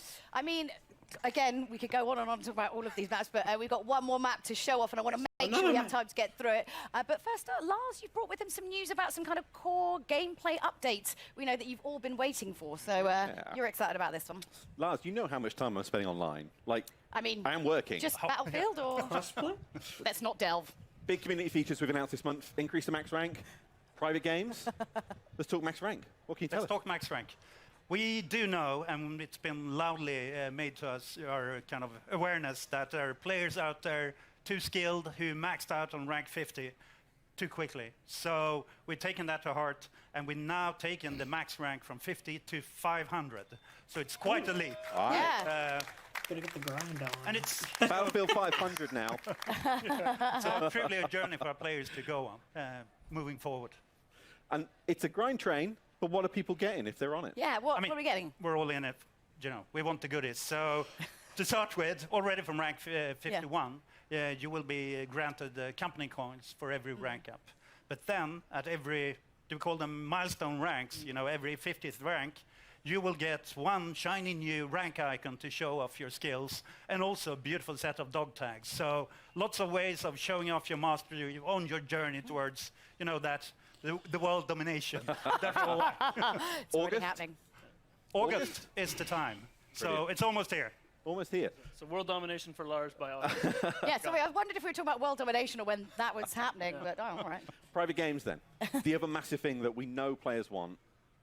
What we got? Yes. I mean, another one that's our lovely community have been vocal about. And previously, for those of you who've been with Battlefield, it was called RSP, the Rented Server Program. But now we're shifting over to private games. And what it means, the beautiful thing with it is, the baseline package that comes out is free for everyone that plays Battlefield 5. So a beautiful package. It's there to let you set up your servers and kind of create your experiences, whether you want to capture or, play with your friends. And Freeman, you can play with us, for sure. Thanks. You can sit with them. And obviously, you love getting all that community feedback, so hit him up, Mr. Battlefield at AOL.com, and let him know. Well, just saying, that is the thing, though. We're not finished when we're done, right? No, exactly. It's coming in, let's see. September, yeah. And at that time, we want you to dive on it, set up your servers, play it, and give us feedback. Since this is kind of just the beginning of the journey with the private games, we want to hear what did we do right and where should we shape up and take it an extra notch. So be with us and be candid. Okay, well, Lars, don't tell Ryan, but you're my favorite for this. Thank you very much for it. Do I still get the We've got more, though, Julia. We've got more. You're almost. Well, it's just going to get a bit weird and fighty up here in a minute. Well, as promised, we've got one more Battlefield map to show you. It's called Operation Underground. Lars, Ryan, talk us through what we're about to see. Yes, let's have a look. Well, this is the ultimate definition of a passion project. So Inge Göran, the original designer for Operation Metro, when we finished Battlefield 5 and shipped it, he wanted to do something that he just was truly invested in. So we kind of went down and he sat down and he came back with what was Operation Underground. And when he showed it to the team, we knew we just had to make this. And I think Lars is sort of being part of that journey in the beginning. I mean, you know how much this meant to the team. Yeah, I mean, I was there when we started to build the maps for Battlefield 3. And early on, it was kind of a brainstorm. I still remember it was tons of images on the wall. We challenged the team to, where do you want to fight? Everything from subway to shopping mall to God knows everywhere. Yeah. And then the team started, or someone smart, not me, apparently, said, do I only get to pick one? Yeah. So they started to pick a number of them, and I think Inge then chose 3 of them, which was the park, the subway, and kind of the bank area in the city. Like a kind of scene tapas. I mean, you don't want one meal, you want 3 lots of meals all in More one is meal. always better, yeah. Right? Yeah. So you can see, when you see kind of it spinning in behind us here, you can see the true inspiration, but what Inge Göran and the talented crew with him has done is to kind of take at heart the feedback from the original Metro and started to provide especially a lot of flanking routes. Cool map. So that you can I kind of done move around around and be look. smart That's about cool. it. And tons of easy to spot ones, but also Everyone the loves a sneaky ones. sneaky flank. Yeah, Everyone no, loves a cheeky- sneaky flank. You know, this Cheeky, is sneaky flank. I mean, I think as you look at it, like this is not Metro remastered. This is, as the guys look at it, sort of reimagined. And I think you've got a bunch of different diverse areas. You've got big open courtyards, you know, at street level and narrow streets, and you go down into where you see in the video here where the subway cars are and into the sub basements, and you're going to find a whole bunch of different things and different ways to play and different styles. And I know the guys have a few surprises in there as well that I think the community's really going to enjoy when they get there. So when do we get it? That's When the do we big play? question for today. Is just when, You have to wait a bit. when. October, between chapter 4 and 5. I think this is the one the team is really excited about as well. So, Yeah, so it's- I know I can't wait for October either. So. I have a cracking time playing it in playtest. I'm so looking forward for everyone else getting to play it too, and everything else that's on these new maps. Oh yeah, Amazing but map. those aren't the only surprises. This is the problem. We've got too much to get through. I'm just like, stop talking. We've got so many surprises for you. So today we're giving you never before seen details on Battlefield 5's Chapter 5. Here's a little look at what the team's been working on. A new map. Just kidding. What's this? Oh, we actually have a trailer now. We actually have a trailer. Japanese! Hiroshima. Uh-oh. I'm getting demonetized. On YouTube at least, I don't know about Twitch. A timeless theatre of war. A new vision. Oh, I was gonna say, Prepare to deploy to the Pacific. Okay, so this is cast. The team at DICE are hard at work creating an iconic World War II experience, releasing this fall with Chapter 5 of Battlefield 5. As the US and Japan enter the fight, you'll clash across several battlefields, including a modern take on an absolute classic, Iwo Jima. Heck yeah, Since Miracle. Battlefield began, the Pacific Theatre has been part of its DNA. Now, we're crafting the ultimate reimagining of the conflict. By capturing real-life environments and using the power of Frostbite, we're bringing you the Pacific realized with today's capabilities and technology. Take part in the US invasions as their unstoppable forces charge inland towards unwavering Japanese defenses. Use new amphibious units to pummel the war-ridden shores, and an expanded arsenal to bring your squad to victory. We have a lot more to share about the Pacific and how it will evolve Battlefield 5 later in the year. Stay tuned. Looks cool. Okay, most importantly, you went on like a bunch of like research trips. Like, let's find out more about that. Oh, let's set the net one in Tahiti. Yeah. No, sorry. It's hard work. I know, it's amazing how many people are willing to make that extra effort to go to Hawaii Oh, in yeah. January in Stockholm. So it's quite impressive. We really appreciate the team putting in that work. Oh, yeah, take it. But obviously, I mean, that's the big new addition to Battlefield 5. So going back nuclear war in the Pacific. I mean, this is a homecoming for Lars. I mean, not Iwo Jima itself, but the development of it. I remember my childhood.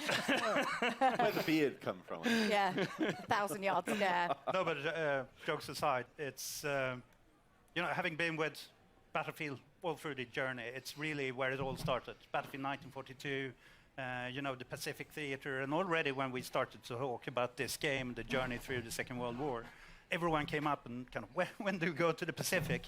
So this is the time. It feels like a homecoming. 1942, Battlefield 1943. We've been there before, but this is in a new way. And I think the great thing, I mean, we hear a lot from the community, and I know, you know, we have these discussions. You've got, where are my U.S. forces? Where's my Japanese army? Where's my and you know, get to sit here in LA American today army? and tell everybody that it's coming. Chapter 5, you're going to get those things. You're going to see some familiar places like Iwo Jima. We've got 2 other maps coming with that, so 3 maps coming with the initial package of the Hiroshima. Pacific in Chapter 5. Some ones I think people are going to be really happy with what they're going to see, and I just say, and some that, as you can hear from the ping in the trailer, some iconic weapons and things as well. My Garand, it's coming, right? Yes. we're living for the ping. So I mean, we wouldn't go to Iwo Jima without kind of the weaponry and the hardware. So bringing tons of iconic weapons, gadgets, and also, after all, it's Battlefield. So of course, there will be a new set of vehicles, and we want to take that extra step and kind of start giving you the boats, fulfilling that sandbox of land, air, and sea. And the team has focused hard on capturing kind of that invasion experience. I mean, it was very much about island hopping during the war, so capturing the invasion experience and the amphibious warfare. So there's tons of new stuff and new gameplay to look forward to. And beautiful locations that Very you beautiful ultimately locations. destroy beyond recognition. Well, Mars and Ryan, thank you both very much for joining us. So if you've lost track of all of these brand new Battlefield announcements, I don't blame you, because honestly there was quite a lot. So do you want to give us a little bit of a recap there, Freeman? I'll leave that on your capable shoulders. On the back of the balcony, if they... Yeah, go on, get up there. Right, okay. Okay, we've got a load more multiplayer maps then coming in 2019. That starts many with maps. Al-Sundan Just on kidding. June It's 27th, fine. followed by Marita in July. We're bringing a brand new In the theatre of war to EA Battlefield 5 the Sports. Pacific. That's releasing this fall. sponsor. We're also bringing features we've This heard the this community stream asked is for. not An increase in sponsored max by rank from 50 to Pepsi 500 in and private any games. ways possible. Also, one final announcement. It's Starting not. today, you can play Battlefield 5 in the EA and Origin Access Vault, and through EA Access on PlayStation 4 when it launches next month. Is that everything? I think that pretty much Okay, covers it. I that guess was you can well probably done. stay down here with the on the adults table, whatever.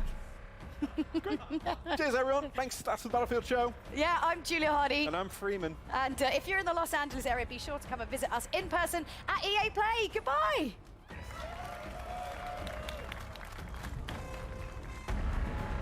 Okay, so the Battlefield show is wrapped up.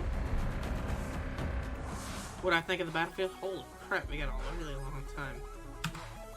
Spinning it, we're definitely gonna go to the intermission area. So we got 7.5 minutes left until the Battlefield FIFA announcement. So what am I thinking so far?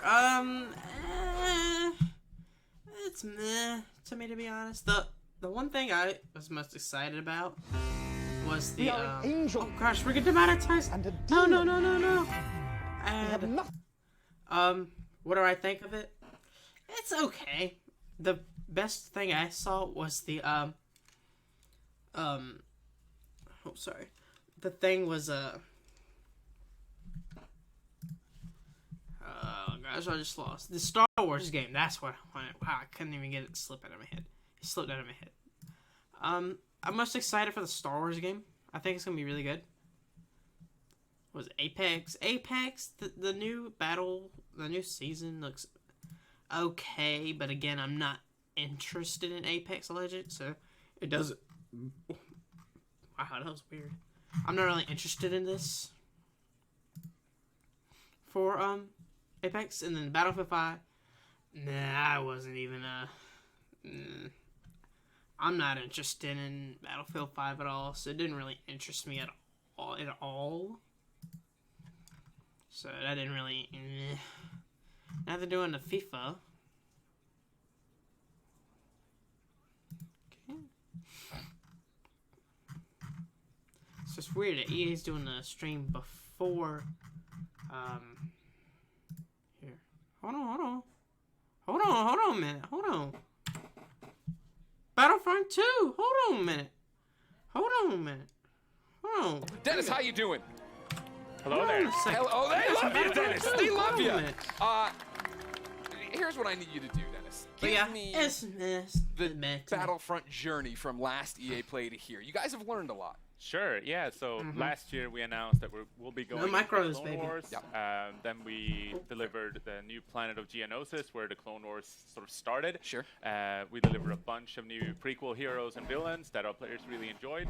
And then finally we wrapped it up I haven't with checked them out yet, I need to. delivering a new way to play PvP with capital supremacy. It's a mode where you capture command posts and take out capital ships. And our community is really happy. It's growing every month. Yeah, that's what you were telling me yesterday during rehearsals, right? Is the fact that the community is getting bigger, right? They're responding to the changes and you're listening to them. Yeah. No, this is the perfect time to join. It's, like our subreddit is full of love, and it's just a joy to be working for them. So you've already announced some new stuff this week. What is it? Yeah, so yesterday we announced to the core community that we'll be delivering for this month. Capital Supremacy is coming to the planet of Naboo, the city of Theed, so urban combat is finally getting to be experienced in that mode, and we're also introducing 2 new reinforcements, the Separatist Droideka, which we've been teasing for a long while, so happy to finally have that one coming. And to combat that, for the Republic, we're introducing a new vehicle, the TX-130 tank, to finally bring the fight to the Separatist Alliance. Bring balance, right? Bring balance, for sure. You also announced some new skins. What are those? Yeah, so new appearances are coming. A couple of new clone battalions, and headlined by the General Skywalker appearance for Anakin, the famous outfit that he wore during the early days of the Clone Wars in the TV show. And that's my thing, Dennis. You talk about last EA Play starting to bring in more Clone Wars stuff. Right now, you're a year later, Still here. more Clone Wars. Don't worry, you guys Why can do you see think people have such an attachment to Clone Wars? Part of it is nostalgia, like we all grew up watching it, but I think it's also because how the TV show really just enhanced and continue to explore more lore and let the personalities of the prequel heroes and characters really shine. Okay. What to you is the future of Battlefront 2? So we also announced that the next planet that we're going to, it's another Clone Wars planet. It's the alien planet of Felucia. So we're bringing that to life in the Frostbite engine. It's going to look pretty fantastic. And we also, that planet will be supportive of Capital Supremacy and new ways to play the game, in particular if you want the epic Star Wars battles of Battlefront, but more tailored towards a PvE experience. So, and then again, this nostalgia, it's nice. Clone Wars, great. We grew up on it. What about the new hotness? Are you bringing any of the new trilogy stuff? Are we going anywhere? What's happening? Tell me. Just spoil it right here. EA Play. Star Wars. So we consider Battlefront to be the greatest hits of Star Wars, So where you you guys get see to play the stream where they most just make iconic sure heroes everything's and working. villains and characters from all the Star Wars films, and we'll be back We've in ended the August Matrix. to talk more about Nope, the rest that's of the enough. year. If he, no, this is EA Play right now. If he doesn't want to talk about right now, I can punch in Zoom or something, all right? Thank you, Dennis. Thank you. Now it's time to talk about competition of a different kind, ladies and gentlemen. Are you enjoying EA Play, everyone here? Well, it wouldn't be EA Play if we didn't get into a few different things. Alex Golden Boy Mendez is going to be hitting the football pitch with FIFA 20, and we'll be digging into that reveal Battlefront trailer 2 that dropped that this morning with some EA very special Sports. guests It's all that will tell you more about the newest way to play FIFA, Volta Football. EA Sports FIFA 20. Anyways, back to intermission. The event is, to me, to be honest, the new Star Wars single-player game is the thing that interests me the most. What's coming up in a minute and a half? Minute and a half with respect to the live source, but the Star Wars thing excited me the most. I was really excited about that. I don't know if you guys remember my stream earlier. I was eating lunch. And that's weird.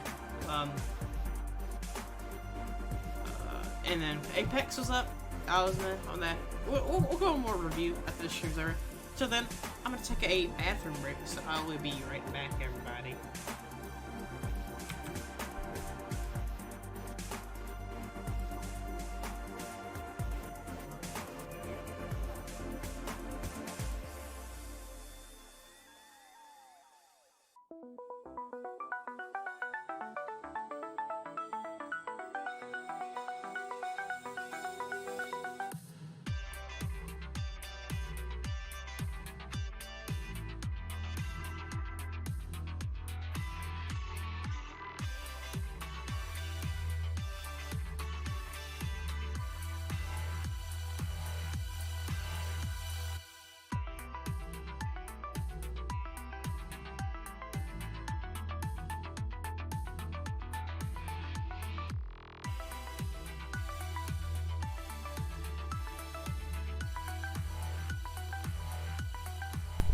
Alright, boys, we're back.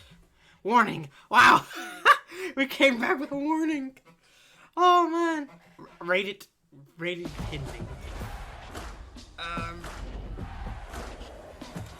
Alright, EA Sports. It's all the same. Alright, here. Hold on just a second, my dudes. Make sure everything. Hey, What's going on, Apex FIFA guy. fans? I'm Golden Boy coming to Sure, you everything's working. live Yep, from the everything Volta working. pitch here at EA Play. Now, I had a blast actually hosting a FIFA Ultimate Team Champions Cup a few weeks there we back, go, but brother. that was FIFA 19. And today we're here to talk about FIFA 20. Now, if you caught the brand new trailer that dropped this morning, you already know that Volta Football is a new way to play, returning football to the street. I didn't FIFA see the trailer. to the streets. You like that? All right, now, for those of you who missed it, let's take a look. Hit me a pass. Oh, thank you, man. For showing me the trailer that I missed. It's like a music video.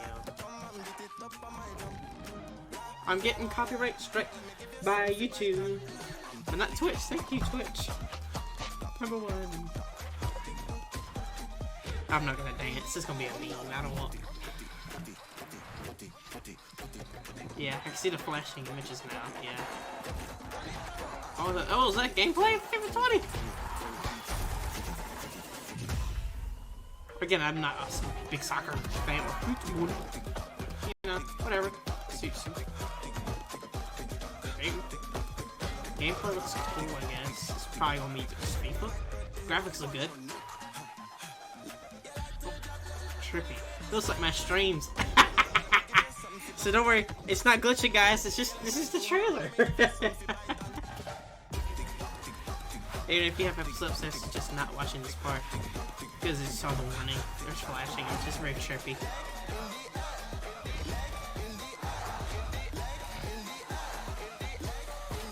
I'm getting demonetized. I've said that like 10 times, but you get the point. What? I thought you didn't have a Now, in rating a for bit, this I'm going to game. be chatting There was with a rating right Sam there. Rivera, the lead producer at FIFA 20, about some of the new Lies. gameplay features that are going to be coming to FIFA Is that 20. Tifa But right first, there? we go across the pond. Last week, Oh my singer gosh, songwriter FIFA and Fulham 20 footballer ad. Chelsea Grimes caught up with some special guests to give us the details on Volta Football and the culture that inspired it. Check it out.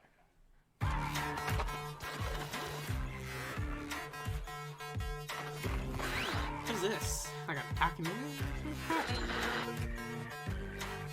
don't even I'm know. in London with Volta producer Jeff Antwi and Manchester United and England legend Rio Ferdinand to talk about a subject close to my heart, street football.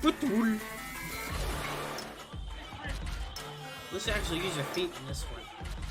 Okay, so Rio, we're here in London, your hometown. Cage Look at these football, street graphics. football. What was your memories and experiences growing up? Did These you are good play a lot of it? graphics. No, this was These look where I grew up. realistic. This is exactly what I've done day in, day out. In there, the ball never goes out of play. Physically, it's demanding. You're forced to almost have a personality and show a personality in there. Do you know what I mean? The There's demands. definitely no hiding in there, Oh is no, there? you can't hide in there. So I used to play in the street with all the boys, and it was kind of the same. You know, we'd learn how to bounce it off the curb and use the walls on people's houses as another player. What was it for you that made you want to bring it even into the game? For us, it's a return to street football for the FIFA franchise, and we're really excited about being able to Oh, no. you know, be in places The like stream. this, you know, where it's rooted Oh, in the real look at people, it. the real Name places, a stream. authenticity, Like, creativity, yeah, stream culture are all right. things that we wanted to bring to Volta.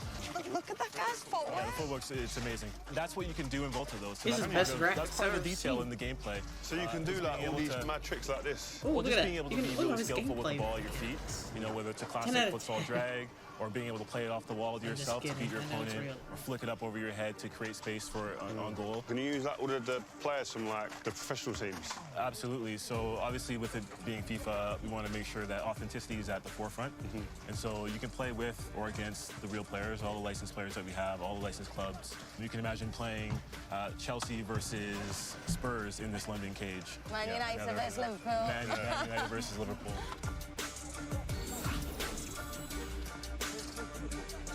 So it's physical and technical, it's mad. I played on loads of different places. Where is there to play on the game?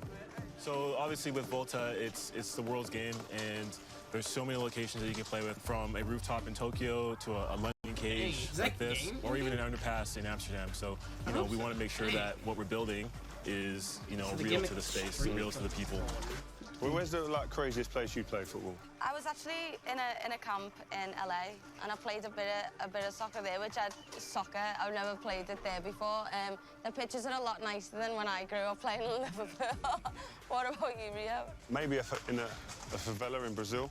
I went to the World Cup in Brazil. My first one I did as a pundit. I managed to go into the favelas and have a little look. crazy, man. And amongst that was just like a pitch in the middle of it, in a cage. A bit like here, but it's just different setting. Right. What type of football were you playing? We played whoever was there.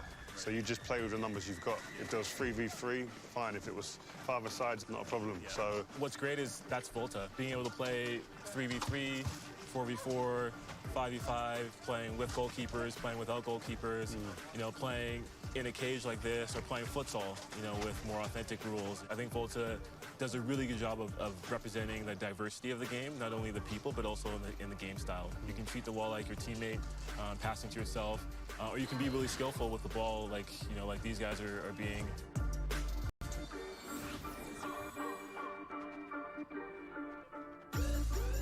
Volta football is such a diverse game, and for millions of people around the world, streets is their stadium. So for you guys, I like when what my are some of the street looks, 'cause fundamental it adds things more that effect to the you weird take away from the streets? trailer. What translates to the stadiums? Small-sided games, three versus three, 5-a-sides. I grew up in this Is this environment. so I think weird? it enables What is you going definitely on? to be able to deal with people 1v1. Because check in a the Twitch game in a chat. stadium, Oh, in here. front of thousands and thousands of people, you're going to have to deal with someone 1v1 like this. With I bigger love this spaces. Twitch chat. So you getting used to that in this type of environment is, I think, for a young player, is Oh key. Having a personality, Everyone's not being afraid doing to this. try something new here. And obviously, you know, eventually you can go and put it onto the big stage. So I think this is like, yeah, you go and express yourself. I think definitely the word, that key word, express. If you can express yourself, you see the best in everyone. I think individually, as a team. You know, street football is, for a lot of people, it's foundational.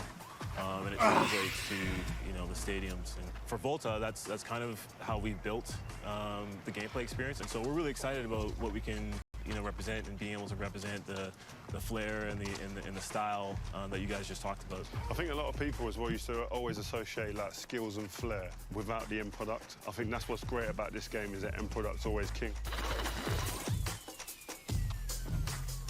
What I really want to know is, can you create female players? Absolutely. I think that's one of the biggest Absolutely. innovations. Diversity. You can play male or female, and they play with each other as well. And that's an Oh, important and part of what we're building. When you go and play in there, not everyone turns up in a pair of shorts, boots. Can we have like jeans like cut downs that I've got, or You can have, you know, t-shirts and shorts, or you can have jeans I wanna and play long sleeves. street Again, a big soccer thing for us with a is, suit. you know, being able to Come on, establish the EA. culture Give that it to is me. street football. Give it to through me. clothing, through how I you will look, buy it or personal order your style. game You if can you have let short me hair, play long in a hair. suit. You can have tattoos, no tattoos. You can play with trainers. Okay. a lot of the time as well is like, it's not only you want to look good, you want to feel good, I'm play stupid. good. I'm sorry, guys. And some of it's superstition, like it's all of that all in one. If you can get that into a game and transfer that and translate that into the cage, you got it made. That's a big part of Volta football, just being able to represent the people as they are.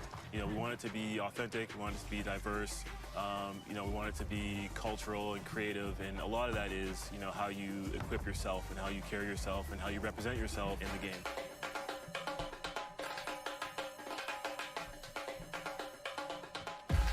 Jeff, thank you so much. Rio, it's been a pleasure. I can't wait to play Volta, so I'll see you in the cage.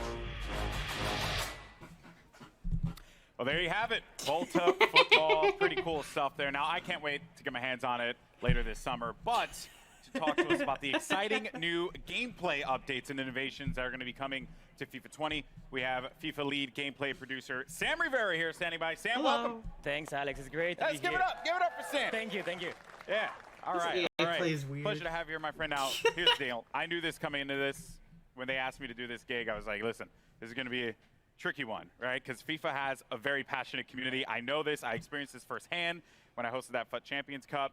And you and I, we talked a lot about how important it's been for you to engage with the audience, with the fans, with the community on FIFA 20's development. So why don't we dive into that? Tell me about that process and how the community played a role in making this game a reality for you all.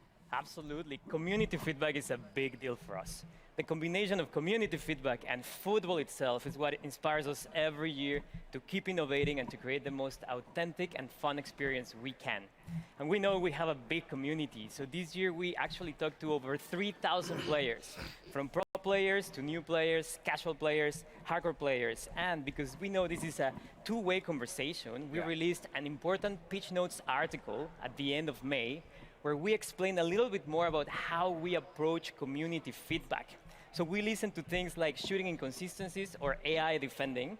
And this feedback, together with our drive to create a more authentic football experience, led us to develop a new feature set that comes together as football intelligence. Okay, all right, so catchphrases are all well and good, right? But let's dive into this, right? Because I want to be able to dive deeper into what all this means for the player. What does football intelligence mean for the folks that are going to be playing in a few months? Sure, football intelligence is a combination of features that improve the three main components of the match: on the ball, off the ball, and the ball itself. And this year we're innovating in those three areas. On the ball, we're enhancing the one-on-one moments by giving you new attacking and defending tools. Off the ball, with a re-architected game flow, we're giving players more time and space on the ball. And for the ball itself, we have a brand new ball physics system that elevates the authenticity on every touch. Okay, so you mentioned off the ball first. That's something that, I'm assuming you're talking about computer control players there. And this is a big topic within the community. I know. How those players interact with you when you're playing the game. So, yeah, I mean, what is off the ball? What does that mean for us? Yes, so off the ball, if there's something that is really going to change how the game plays, is the re-architected game flow. This new game flow was designed to give more time and space to the dribbler and create more one-on-ones. A one-on-one is one of the most interesting parts of football to watch or to play if you actually play the sport. And in FIFA, it's going to be the time where user skill is going to make a difference. And while we're creating more one-on-ones, we're also encouraging more user-control defending, and we are reducing the amount of AI defensive support that you get from your teammates. Okay, all right. So you really want to influence the player to be engaged in that process. And I know it seems like we're kind of just like throwing questions out here, but because I'm curious, I'm really interested, right? I want to say when I have a controller in my hand, what does this feel like? What extra space is being created with this more player control approach? Yes, first of all, the re-architected game flow allows us to encourage smart technical build-up based on skill. So when you score a goal, you feel like you really worked for it. And because you mentioned space, yes, spacing is actually one of the biggest benefits of this system. You will see how your teammates spread around the pitch in a more authentic way, allowing you to read the game better and also giving you new ways for you to create your own scoring chances. And visually, just the game looks much more like real football. Yeah, so my AI teammates are going to be way more helpful for me because Lord knows I need that. All right, which I think, a lot of us feel the struggle there. But now, what about the player, me, right? As I'm playing this game, what new tools do I have that I can put out there on the pitch? Yes, so football is all about the decisive moments on the ball. And now that we're encouraging those moments, we're also giving players the tools to make sure those moments are in their control. Okay. So there's 4 features that I want to talk about: composed finishing, strafe dribbling, control tackling, and the new penalty kicks and free kicks. All right, so 4 big topics. Yeah. Let's just dive into this. Composed finishing, what do you mean by that? Sure. We received feedback from the community regarding the difficulty to finish in front of goal. Okay. So in FIFA 20, with the new composed finishing, you're going to experience more clinical and consistent shooting when you're in a one-on-one with the keeper, for example. And if you try a more difficult shot, let's say a volley from outside of the box, then you're going to have more chances to miss. So overall, we are improving the fundamentals of shooting to provide a more authentic experience. And we also listen to feedback about time finishing. And we are very confident that the changes that I just mentioned to the fundamentals of shooting, in addition to some tweaks that we're doing to the actual time finishing mechanic, are going to give you a more satisfying shooting experience, whether you time your shot or not. We are actually just releasing another Pitch Notes article about this topic. If you want to know more information, you can check it online. Okay, so a whole topic just on this alone, which is very dedicated there. Now, you also mentioned another attacking tool, which was strafe dribbling. Yeah. So how is this now going to play a role in how I play out there? Yeah, good question. So we are reinventing the strafe dribbling mechanic. Okay. This tool adds more dimension in attack, giving you more control, more precise and agile control of the ball when dribbling. And I would say this tool is great to lure your opponent in, and then when he's getting closer, use your player's agility, speed, and skill to beat that defender. So if it wasn't any indication, though, I'm going to be on defense quite a bit. So we'll see. Because of that, as a defender now, we're continuing to just run through these tools, these new gameplay additions that are coming to it. What about on the defensive front? Yes, to counter the attacking tools, we also need to bring some innovation into defending. the new control tackling system, which uses the sophistication from the active touch system from last year, is going to improve your player's tackling ability to ensure you win possession back more often than ever when you tackle in the right context. Okay, and then the most intense, nerve-wracking moment in any game of FIFA, me and my boy Rob, we went, this is an everyday thing for us. Penalty kicks. Yes. What changes are you making to penalty kicks? We have brand new penalty kicks and free kick systems. Okay. So first of all, the aiming mechanics are completely different and more accessible. But obviously, we're keeping some elements of skill in there to make sure there's enough depth in the mechanics for those that want to be masters on those systems. And for example, in free kicks, you're going to have full control of the spin that you apply to the ball, and that's going to create your trajectory. So you can do side spin, top spin, no spin, or a combination of them. And that's going to be based on how you swing your right stick. And then you will see the trajectory. So you can go around the wall, you can go over the wall, you can do a knuckle shot, for example. Ultimately, these systems are more, they're more fun, you have more control, so that you feel like it's more rewarding. And you swing your right stick, and then you see the trajectory being created, and that's the cool part. So, you know, for like us FPS gamers out there, maybe that's something that I can actually be good at, you know, like exactly hit with the right stick. That's awesome. All right, so on the ball, talked off the ball, but the ball. That is the most essential part of the beautiful game. So what's new with the ball?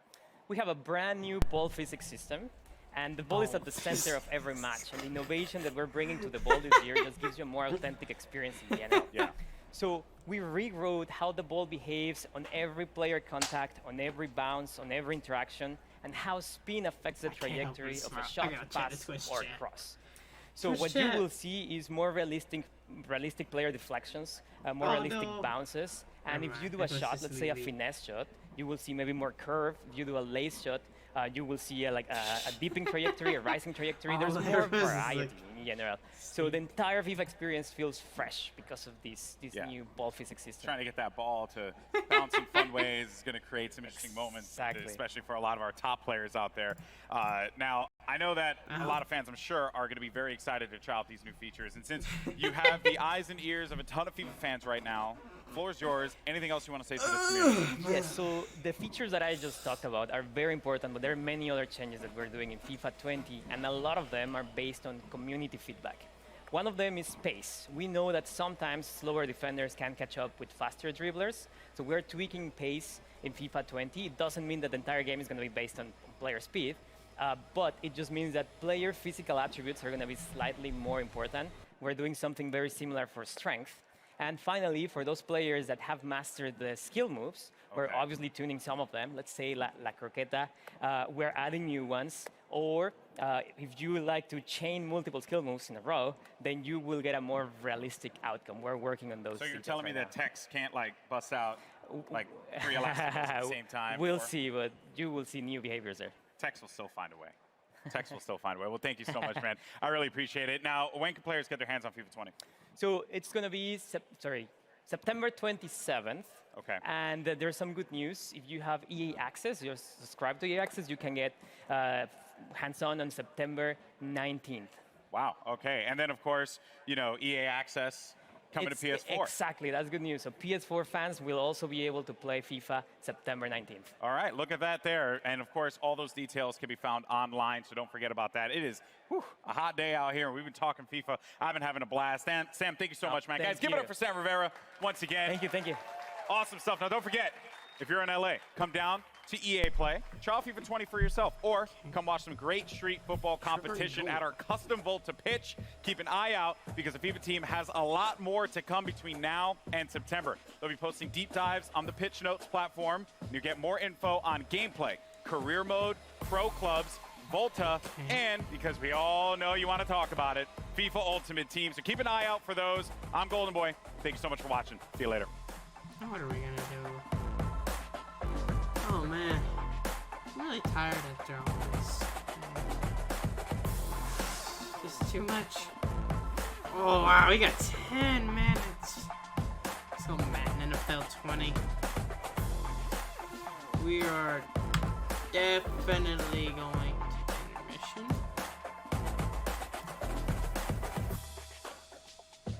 Okay, so the ads are popping like announcements and stuff. Like featured announcements and then recent announcements.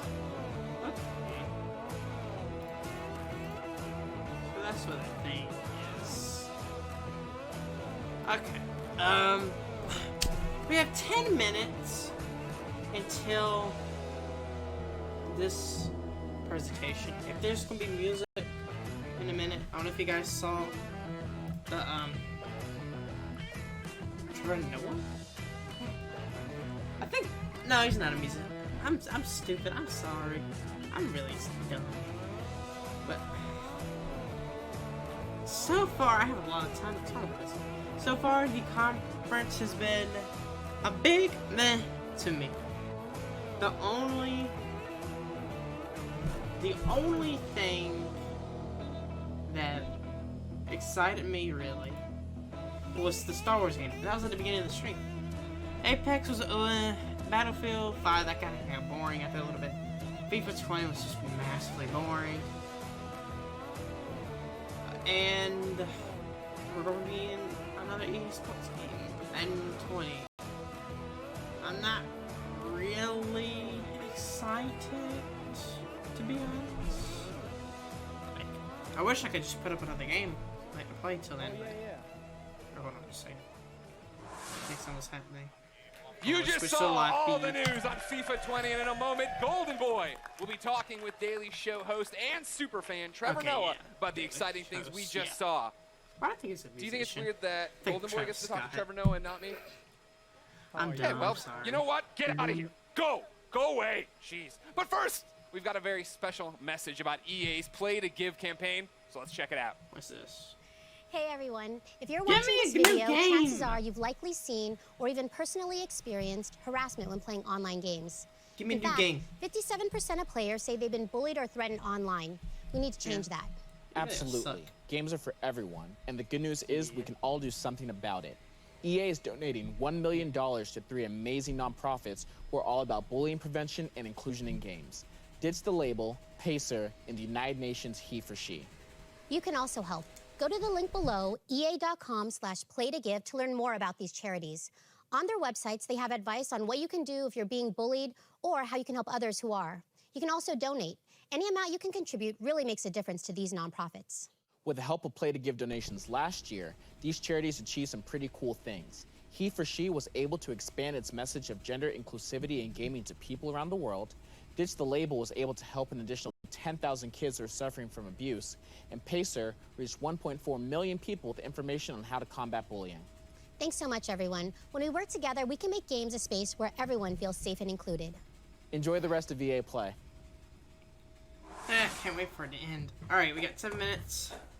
We're gonna go back to the intermission section. You guys can hear the band. You guys can hear the band in the background. Oh man, I'm really tired.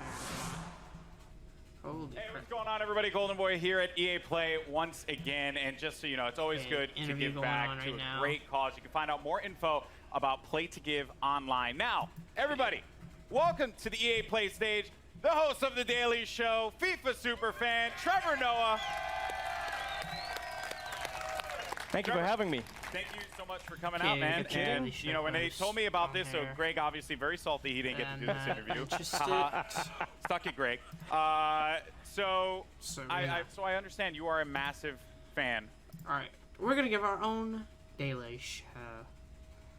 We're going to talk about this conference. Turn this down a little bit. We're going to talk about our own conference right now.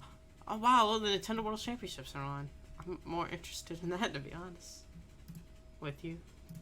But the EA thing is, meh. You know, it's just EA. You know what I mean? Standard EA. But it's just EA. But until then, we're gonna edit my YouTube stream feed.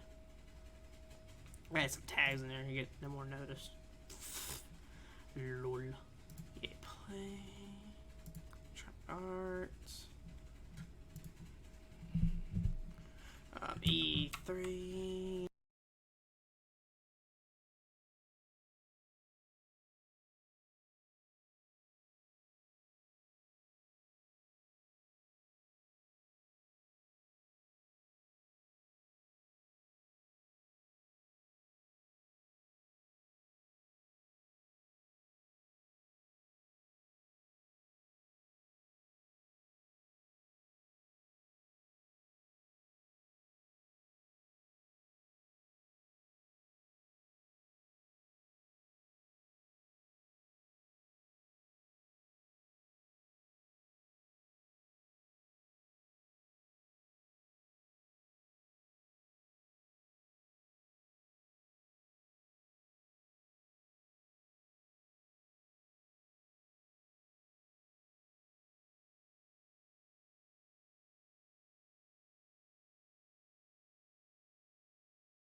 Anthem at EA Play. What's happening? Of course we're going to come to EA Play. We've got a booth out there feel with lots dumb. of fans coming through to play it. But really the big thing for us this year is working with our influencers and game changers. We have our So, new if my update called the microphone was muted Cataclysm on for our a long public time, test server. sorry, And I forgot our about time it. here this weekend is I'm really about stupid. talking to them, getting feedback, But getting yeah, feedback from all our I just players so edited we my can make thing that really. a great What game if KC update. missed? I just You got the marketing edited spiel it. out the We window. just did the interview Talk to me. thing. It's been a for FIFA. interesting The 4 real months talk. for Talking about Anthem. It's been an interesting 4 months. What have you Wow, I'm guys stupid. learned? What are you pivoting? What's happening? Yeah, look, it's been a wild ride. You know, we've learned a lot of lessons over the last 4 months. I think one of the most important ones was just around listening to player feedback better. And so we spent some time really trying to get this PTS game update out, making sure instead of us saying to players, hey, this is what we think is really exciting, just give them the game update and say, you come and tell us. What are the things that you do like and the things that you don't like? Well, We're this really is what trying you to were pivot talking more about. into Okay, that so that's that what we you're can talking learn about. more from what the players want. That's what I found so fascinating when we were talking earlier, right? Is the Trailer, fact that the public test server is there for people to get in, and you guys don't want to be like telling people what's cool. You want to start building this game with them. Yeah, because you know, it doesn't matter what we think; it only matters what the players think. They're the ones playing the game, so if they love it, great. And if they don't, they'll tell us the feedback, and we'll do our best to address it. So everybody can get into the public test server right now? Yeah, it's available on PC right now. If you have access to Anthem, you can download the game and play it. If you happen to be somewhere near the venue, feel free to come on in. You can play it with us as well. And we're just, like I said, really looking forward to getting all that feedback and trying to make it a really great game update. So from there, what is the future of Anthem? And is there a future of Anthem? That's a question I see a lot. There's a future for Anthem, a very bright future, we hope. Look, it's kind of the same thing. You know, we've learned a lot this last few months. We really want to make the game better. We believe Anthem can be a really amazing game. We know we have some work to do, and we just want to work with the community to build it together and make it the game that everyone wants it to be. All right. Well, thank you, Ben. Get back to work.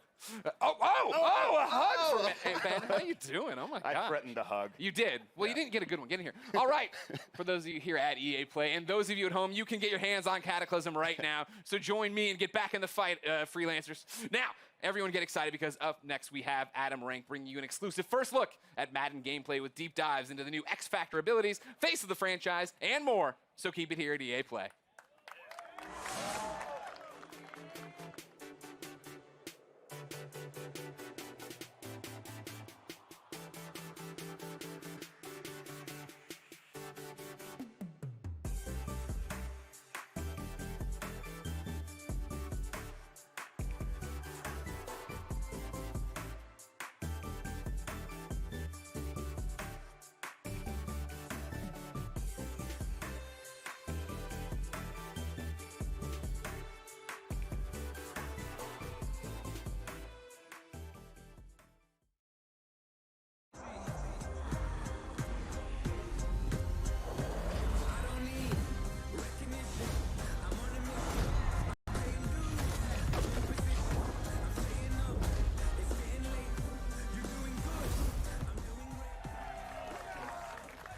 What is up, Madden fans? I am your host, Adam Rank. Why does my mic keep getting muted? Nobody. I'm sorry. One person applause break. I'm sorry. I wanted a bigger keep pop forgetting. than Trevor Noah, but that's Oh, okay. I know I'm why. still It's 'cause stoked keep getting to enter. be here live That's from why. EA Play here in Los Angeles. Now back at the NFL Draft, Yeah, we sorry that my revealed mic's a muted for a little ton bit. of new They're doing some Madden features gameplay coming right to now, so Madden we're just gonna 20. switch that. Since then, we've been asking stupid. what you, the But yeah, my fans, stream is want really to third, see. Well, as guess you guys what? saw. We've heard those results, and they were overwhelmingly clear. You guys want Rank in the game. I'm in the game. Nope. I'm not in the game. Give I'm us sorry. good No, we got gameplay. gameplay. We are going to give Thank you. actual gameplay. That's coming up in just a moment. We'll be bringing you your first look in Madden gameplay, the ones that you've been asking for. But right now up front, we're going to do a quick recap of 5 awesome new features coming to Madden 20 and show you even more details. Let's open things up with Face of the Franchise, the brand new career campaign that allows you to create a... You can pop for that. Yeah, that's cool. It's a cool feature. You will be able to create a superstar quarterback, select one of 10 D1 schools, and compete in the college football playoffs. leave you guys And hanging, speaking you know of what I mean? superstar quarterbacks, we sat down with NFL MVP and Madden 20 cover athlete Patrick Mahomes to hear more about his superstar journey. I've always loved competing. And to me, there's no added pressure. There's no added expectations. That stuff that I put on myself since I was a little kid. I feel like I'm just that same guy that's been putting in the time and the work my whole entire life. Now it's about pushing myself every single day to get better. It's about passion. I'm going out there having fun. You have to make sure that you're just evolving and never being satisfied with where you're at. Yeah, in case Coming my to the mic was league, it muted seems like earlier, every single year I there's just some wanted to different show guy you that's just faster and YouTube stronger and bigger. stream And so we have to is- find different ways to get my better, YouTube stream's and those are the third guys that find on ways to search win in the end. results. Every single year, from college to come into the league, and yeah, as those my are career cool. goes on, I just keep getting better and better. What The games approach am I for each excited? play and recognize what you have to do to have success. This one. The first time I ever ran out the tunnel I in didn't even vote. Yeah, front of that that one, crowd, obviously. it was a surreal No feeling, one cares and about I'll never forget it. So My this expectation one. was to win the Super Bowl, and I fell just short of that. You Okay. use that stuff as motivation. This is just the beginning. Oh, wow. Patrick Mahomes. Give it up. He's amazing. He's an amazing quarterback. He's living the journey that you'll be taking on in face of the franchise. Joining me right now is Madden Community Manager Israel Cruz, a.k.a. Agent K. To give us a little more information on face of the franchise as well as some of the other exciting features that are coming to the game. What are you doing? Hey, Adam, it's great to be, you look a little crispy up top, and me too, so I brought you this as well. Kind of doing that way, but yeah, for this I part. wear a 7 3/4, although there's a guy in a Khalil Mack jersey. Take off the Chiefs cap, put this on. Hey, there you go. Don't give away those secrets. You got to All protect right. the noggin, man. Yeah. You got to It's good protect to the see you, noggin. though. Hey, it's Thanks good for to see coming you too. Thank you so much. Over the last few weeks, we've been talking about Madden 20 on live streams, yeah, and on it's the been bottom great. bar, Our you community won't- has you been won't see the really EA logo. engaged, and we've been asking them questions. What do you want to see here at EA Play? And this is the culmination. We took their feedback. We're going to talk a little bit about those things.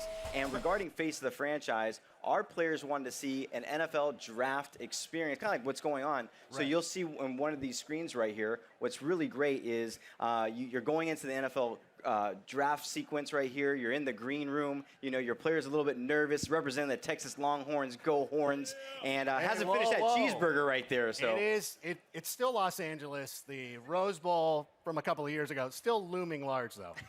So be cool with that. Well, listen, don't get mad at me. Just stop Vince Young.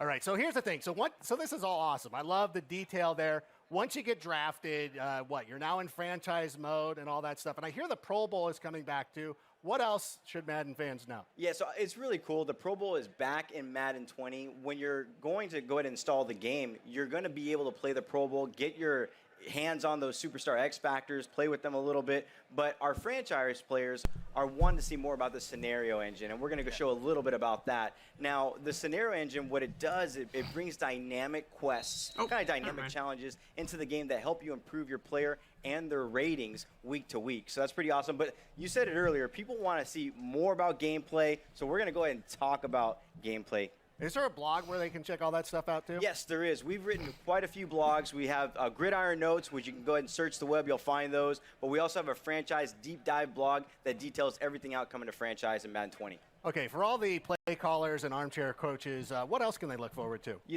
Like real estate, it's like location, location, location. People want playbooks, playbooks, playbooks. Of course. Now, this year in Madden 20, we're having RPOs coming into the game, which are run pass options, which is great. But not just that, but our players have been asking for new formations. So right here, we have out of the Raiders playbook, a unique formation, which is actually called double, single back double off close. And what's great about this is a PA sweep play we've got going on right here, which is absolutely great. Our players are excited about that, but what I'm excited about is that throughout the course of the season, we're going to go ahead and evolve those playbooks, and as things happen in the NFL, we're going to bring that stuff to the NFL. Yeah, I see the one Derek Carr fan out there was very excited to see that Raiders playbook. And I know that we've got a lot of, two Raider fans. Wear a jersey next time. I can't identify you without it.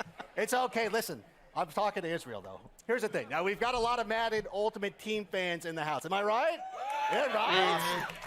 They want to know more about the content that you're going to be bringing to the table. Tell us a little bit more about those Ultimate missions. If you guys are new to the Ultimate stream, missions and you are great. A lot of see it times glitching our out, Madden Ultimate sorry. Team players, when they I don't log know into the what it game, is. It's they're probably always the trying to internet. find the It's most my up-to-date content. So I one don't of the know. things this year that But we're yeah. trying to do is provide them Don't worry, kind of a guys. guide, an information hub, so then when they And then- log okay, in, it's better they're now. not It's- spending it's all that kinda time looking in different goes every areas. once in a while. They can get the player items that they want for their team to make the best squad possible. Hey, I heard that. So one of the things Sorry, that's it's not been absolutely this great, low, let's say taking too Khalil much, Mack just make has sure an everything's- amazing game on Sunday. You know, you log into Madden, you log into Madden Ultimate Team, you want to be able to find it. So basically, we're going to go ahead and provide you that information guide, that step-by-step process, so you can get that item on your team. Now, the Khalil Mack fan sitting here loves hearing that. The guys, the 2 Raider fans over here, not so much, whatever. We appreciate That's a little too what you soon. guys, I know, talk about the Rose Bowl being too soon. Yeah, we love the Raiders. I love John Gruden, what he's done for our team. Now, the thing that I'm most excited for, though, is the superstar X Factor abilities. These make the superstars, you know, play like superstars. And you're going to give us a little bit of a reveal on some of these abilities? Yeah, so our players have been asking us to go ahead and talk about these superstar X Factors. The first one we're going to reveal is Alvin Kamara, which is great. He has in-zone abilities. He also has superstar abilities, and we're going to go ahead and take a look right here. What's cool about his zone ability is called Satellite. You've heard of Satellite backs, right? I know what it is. Yeah, okay. So, yeah, I mean, these guys But are... explain it for everybody else. Yeah, so at the end of the day, I mean, you know, you guys have seen the tape. Out of the backfield, Kamara's a deep threat as a wide receiver, as a receiver. It's crazy. He's absolutely amazing out of the backfield, but he also has superstar abilities. So those superstar abilities are matchup nightmare. So basically, you're going to go ahead and have better opportunities to go ahead and catch the ball against linebackers and DBs, and also better route running. I mean, he's absolute beast. And he also has running back apprentice. What running back apprentice actually does for him is that it allows him to have 4 additional hot routes anytime and pre-play adjustments. Love that. Now, listen, everybody who knows me knows I'm kind of a dumb guy. So can you The Twitch stream is buffering. Lord, let's refresh. Refresh. How Don't you're going to be steal able his to thunder. knock them out of the zone. But the thing is that superstar abilities, what that's going to allow you to do is that they're always Botch of the available, year. they're always on, and not just that, but it brings like a unique, authentic feel to that specific player. So with Kamara, we're back one of the on. things that we were actually showing right there That was is that hilarious. it's going to allow him to go ahead and do some amazing things out of the backfield. It's just another level of authenticity is what's everything. Totally. I mean, our players have been asking this for a long time. They want the players to feel like NFL superstars when they're on the field, and we want to give that to them. Okay, now to help us get even more down and dirty and some of those details on X Factor abilities, I want everybody right now, this is serious. Put your hands together because joining us here on the stage here in just a moment is one of the best wide receivers on the planet from the Pittsburgh Steelers, from the University of Southern California, a hardcore Madden fan. Ladies and gentlemen, all the way in the back, give it up for Juju Smith-Schuster.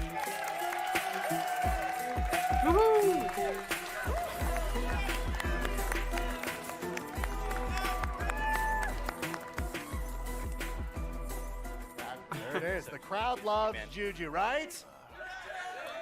Yeah.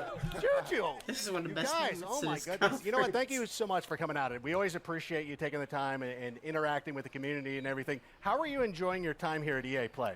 I'm loving it. It's awesome. It's a blessing to be here. You see the fans, the Steelers What's some other fans. conferences, Look at that. dude? You enjoy those? I was here last year, and it was amazing setup. And to come back again, no question. And, you know, when I heard about Madden 20, and I heard about Pat Mahomes being on the cover and that whole X Factor thing, and I was like, wow, this is amazing.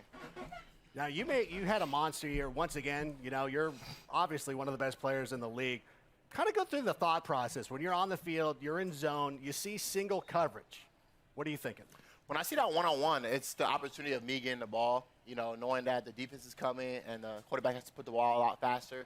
And all I can think in my head is, like, catch the ball, get yak yards, score touchdowns, celebrations. And pretty much in my head, I'm just like, wow, like, let's make a play, big plays. And you make big play. What you had a 97-yard reception? Or did you have 2?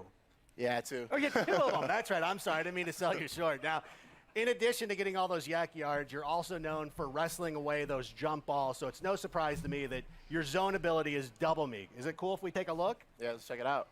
Yeah, so what you guys are going to see right here with like Juju said, once he gets in that single coverage and he is in the zone, there is no stopping him.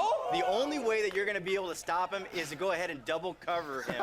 And at the end of the day, you know, it's a new meta to the game. If you want to stop Juju, you got to double cover him. Well, first of all, you can't stop him. Let's just put that out there right now.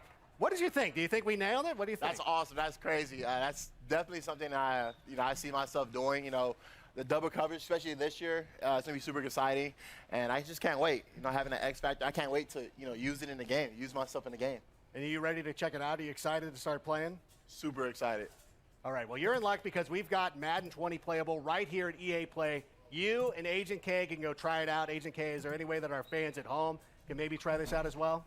Well, you know, I think a lot of people that are here are going to get a chance to go ahead and check out our closed beta that's going to be happening for Madden 20.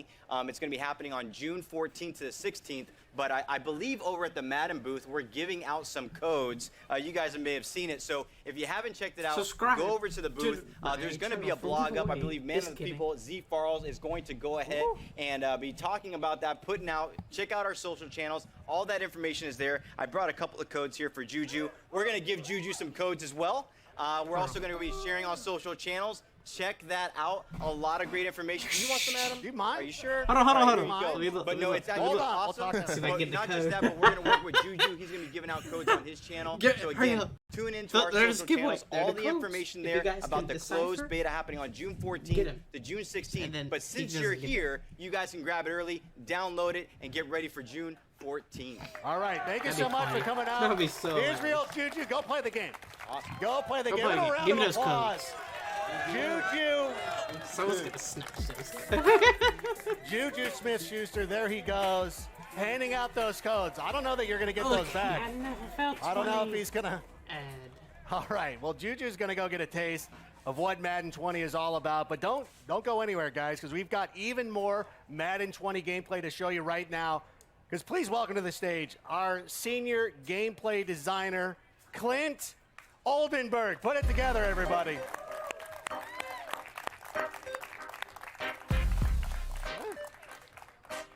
Yeah, man. Keep it going. I'm really Good to see you. How you doing? Wonderful. This is Oh my gosh, thank you so much for being here. Now we've This is seen me. those X Factor abilities, That's but I me. want to dig a little bit deeper. Tell me a During little bit the more EA about Play how they Conference. impact gameplay. That's a great question. I'm going to follow it with a question for you first. Okay. And I'm trusting you to give me the right answer. You got it. What are some reasons you like to watch football? I like yelling at my fantasy players. That's a good one. Okay, yeah. Oh, Anything else? Oh, you know what? I like watching superstars play like superstars. When was you have gonna- somebody I like was Juju expect- Smith-Schuster, I want to see Why him does make this some big get plays. That's a exactly border right. around? I'm sorry that you have to follow it, by the way. Yeah, that was a hard tough assignment. booking, Why by the didn't we way. just That was a really do hard full assignment. Trevor screen, Noah, like- Juju, and now Clint. Hey! Yeah. That's good. Yeah, give it up. Yeah, so you mentioned superstars. The NFL is such a star-driven league. Madden is no different. We set out with a creative vision this year to make our stars feel like stars. So we created this ability system known as Superstar X Factors. These abilities are going to bring authentic skills that make these guys feel unique and powerful so that every individual game is unique and game planned differently. And that's what it's all about, authenticity. And that's great that you guys take that extra level of realism. Can we see some more X Factors in action? Can we, we talked about Mahomes at the start of the show. I'd love to see him go out there and do his thing if that's possible. Yeah, we got some cool stuff to show you here with Patrick Mahomes, our cover athlete. Bazooka is his zone ability. Now, to get into the zone, you have to do an in-game objective. With Mahomes, you have to complete 4 passes of 30 yards or more, and once you get inside the zone, denoted there by his X Factor icon, he can throw the ball further than anyone else in the game. His max pass distance has increased about 15 yards to about 80. You can bomb the thing. much. Everybody's oohing and eyeing. I mean, that's what we see on Sunday. Now, you talked about the air yards. It's got to be air yards, right? Not dump off to Correct. Damian Williams? Exactly. 4 passes of 30 yards or more, that's traveling in the air 30 yards, so the rack yards don't count. And this all makes sense because obviously Mahomes has a hell of an arm, but can all quarterbacks make throws like that, or is this just exclusive to him? Bazooka is exclusive to Patrick Mahomes. I mean, he's got the big arm. He's on record as throwing an 83-yard pass. We may be selling him a little bit short. But little bit. This is not a gimmick ability. These things are inspired by their real-life skills that make them special. So that's his zone ability. Does he have any others? Yes, he also has superstar abilities. As an X Factor, one of our better X Factors, he has a zone ability and then superstar abilities. We're going to break down his loadout right here. We got Escape Artist first. And as everyone knows, he's a dual-threat quarterback. Escape Artist gives him elite agility and speed when scrambling on passing plays. Sorry. Looks like Mahomes, right? It's Yeah, it does. Unfortunately. I mean, that's what he does. And then Dashing Deadeye gives him perfect passing accuracy when throwing on the run. So it's a nice little combo there. Perfect passing accuracy is the best accuracy you can have in our game. And then here's the red zone. Yeah, red zone Deadeye. If you watched him last year, you know he was deadly in the red zone. When he's inside the 20-yard line, again, perfect passing accuracy. Lastly, no look Deadeye. I'm really excited about this one. He's going to have perfect accuracy. The only quarterback in the game at launch to have perfect accuracy on crossbody throws. Exclusive to him is the no-look signature Mahomes animation. That's his signature look. That's exactly what he does every Sunday, and everybody gets upset about it. And this is the thing, though. I know Mahomes, I get it. He plays like a star. But come on, this is kind of a lot. Is he unbeatable? Is there? If I'm on the other side of the ball, like, what can I do to stop him? Man, you must play Madden, because that's a question our players are going to want to know. It's frustrating. Yeah, it's a chess match. So just like in the NFL, the way to shut down a high-powered passing game is pass rush. The defense is going to have knockout conditions when these guys are in the zone. You're going to see here Mahomes with his X-Factor icon lit up. He's in the zone. Von Miller's going to sack him. The objective for the Broncos in this game is sack Mahomes, knock him out of the zone. So each team's going to have ways to counter each other. So again, it's authentic football conditions. It's a chess match. It's all that stuff. Exactly. And if you pull that objective off, you knock him out of the zone, then he has to go through his objectives again to get back into the zone. All right, well, that's a little bit reassuring. I'm glad that there's some checks and balances that go along with all that stuff. But we all know, and I know you're an offensive guy, but defense wins championships. We've seen what the offense can do. Let's talk about the defensive side of the ball. Yeah. You know who I want to see? One of the most incredible athletes in the NFL, regardless of position, Aaron Donald. What's he all about? Yeah, man, Aaron You Donald. can pop Aaron Donald. Scary. Yeah, give it up for Aaron Donald. Aaron Donald is scary. So I played offensive line when I played, and I knew I couldn't block him. That's why I'm sitting in this chair. So he's reflected pretty well. He's got his own ability called Fearmonger. Okay. What makes him special is when he gets in the zone, he can actually apply pressure penalties to the quarterback even when he's engaged in a block. Typically, those penalties only occur when you're free rush, unblocked to the quarterback. He does it while he's blocked. We're going to take a look at some of these. He also has superstar abilities. You're going to see these in the video. There was the pressure penalty applied to the quarterback. Okay. Right. In addition to that, he has pass rush elite. That's a superstar ability. That gives him quicker, faster pass rush shed moves as a pass rusher. And then under pressure, makes those penalties he's applying to the throw power and throw accuracy of the quarterback more punitive. So he's quite a disruptive pass rusher. Because that's one of the things, too. It's not necessarily, especially with somebody who's playing defensive tackle, it's not somebody who's always going out there and getting sacks. It's guys who are going out there and also getting pressure up the middle, pushing offensive linemen into the face of the quarterback. Yeah, it lends itself to more strategy in the game. You got to know who you're playing against. You got to know who you're playing with. Like I said, it's a chess match out there. And then one important note here with all the passing abilities, you said Mahomes seemed really powerful. Putting pressure on the quarterback is going to be the direct counter to a lot of those abilities. And that takes them off their game, and that takes them off of X Factor and everything like that. Absolutely. So it's good to have those guys. One of the cool things, too, that I've noticed when you're watching all the play and all that stuff going on is that you've worked really hard to bring these guys' unique abilities to life and put their personalities out there. And that includes some custom animations. So what are some of the examples of these custom animations we're checking out? These are super cool. We didn't want our superstars to just feel great. We want them to look great, too. The first place is quarterback, cover athlete Patrick Mahomes. We went out and captured these guys' signature passing animations. We have coverage for about 6 to 7 of the most popular quarterbacks in the game. We're going to continue to add to these throughout the year. Aaron Rodgers, quick release. Drew Brees, you know he's always fidgeting if you're a Saints fan. And it extends beyond quarterbacks. Everyone knows Zeke Elliott's feed me, getting the team in the zone. These animations, you know, celebrations, throw styles, it's to connect with your favorite players, connect with your superstars on the field. Well, you saw it. Like, right when we saw the thing with Ezekiel Elliott, somebody who's a Cowboys fan or just likes watching him play, that they can identify with. They start cheering and they like seeing that kind of stuff. I don't like seeing Aaron Rodgers leave his feet and throw the ball 90 yards down the field. But whatever. We don't have to get into that, Khalil Mack. That's all right. But you know what? We've talked a lot about the new features. What about player mechanics? Because as a player, what are like some of the tools in my toolbox, so to speak? Nailed it with the toolbox. Right, it is. It's kind of what it is. Yeah, we're always looking at ways to add new mechanics to the game, give our players more control. There's 2 that we want to go over today, and they're both for the quarterback. The first is the new scramble mechanic or pull-down mechanic. What this does is give you the ability on a passing play to pull down the passing icons with a button press, become a ball carrier, full access to all the spin moves, jukes, ball carrier moves, and then you can bring back your icons again with the same button press and throw it at any time. Makes any quarterback a dual threat, brings some skill. Here with Ben Roethlisberger, we're looking at the new pump fake mechanic. You can now pump fake to a specific receiver on the field by double tapping the button. You're going to see the reticle come up to get guys to bite on it.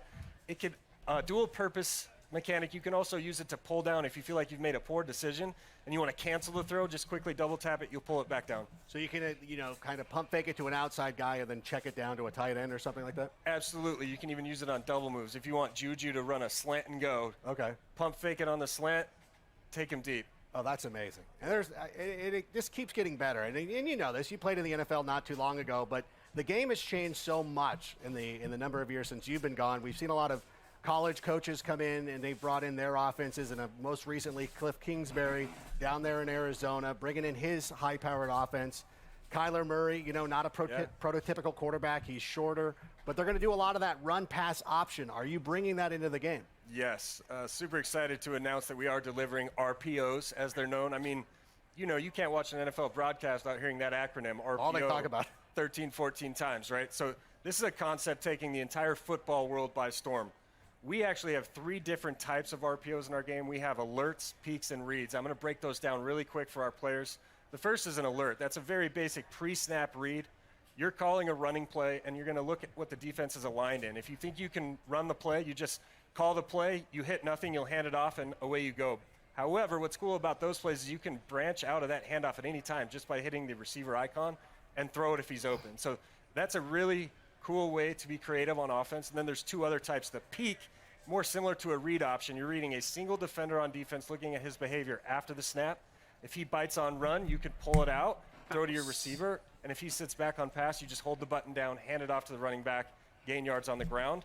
Lastly, the read. This is more like the traditional triple option play. You're going to read 2 to 3 defenders after the snap, look at their behavior, then decide if you want to hand it off to your running back, keep it with your quarterback, or throw it to the receiver. We actually have over 200 RPO plays in our playbooks. 220. That's a lot. How I feel. That is very impressive. And it sounds like you've built in a lot more flexibility. Are there any other formations or plays coming to the game? Oh, yeah. You're going to see, if there's any Eagles fans in here, you're going to see something cool here in a minute.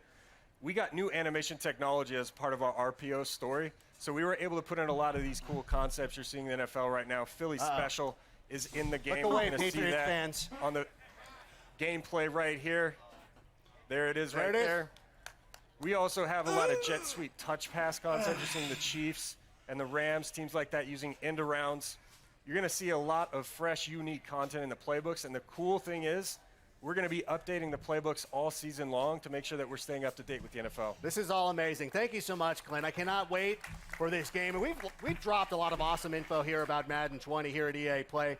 I just want to say once again, I'm Adam Rank. If you want even more Madden 20 news, you can tune in to the Madden channel right after this. But before we finish up, though, I've got one last treat for you. Player ratings. They're one of the trickiest things to get right in Madden. Well, in addition to being a game designer, Clint uses his background as a former NFL player to help make sure that those ratings are accurate. And our friends over at ESPN have helped to put together a little video to get us the scoop on the best job in the world, the Madden Ratings Adjuster. Let's roll it. This is good. ESPN. Across the Rockies, they're ready for football in Denver. As the Broncos get set to do battle.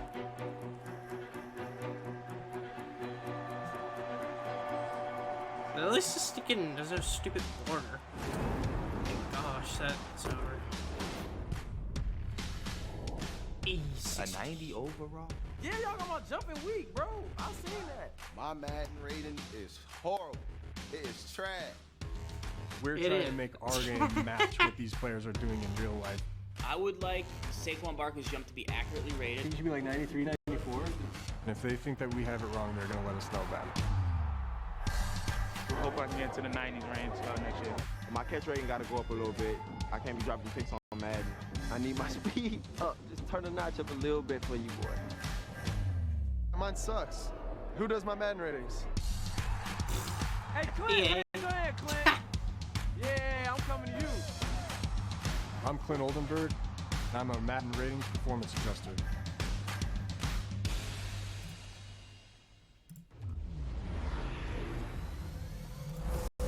Oh, thank God.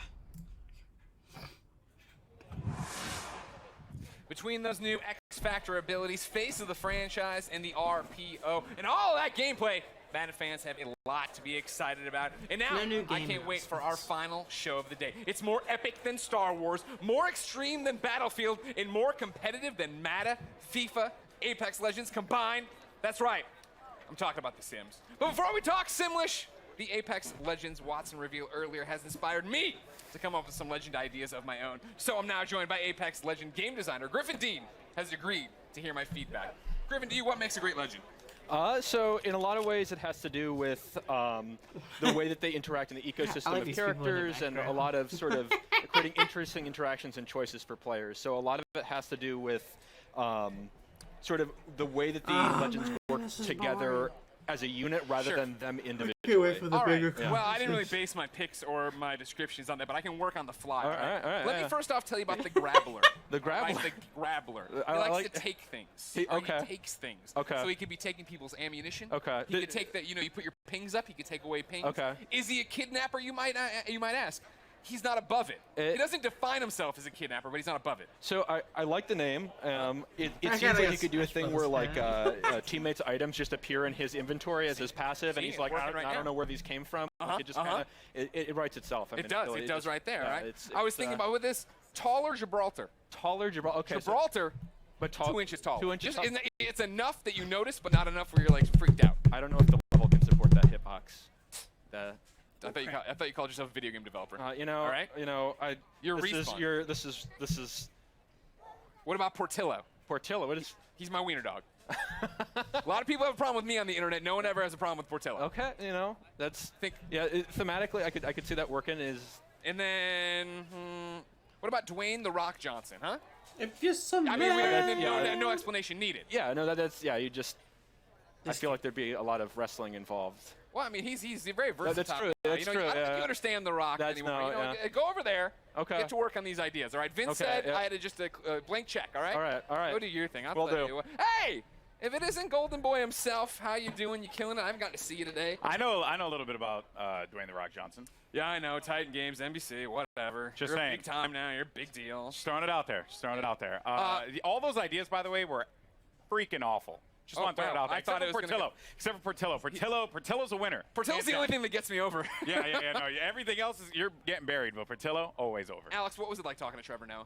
Hey, Trevor Noah is awesome. Did not expect him to be as hardcore of a FIFA fan as he was. I said on Twitter, he schooled me like straight up. I respect that. You know?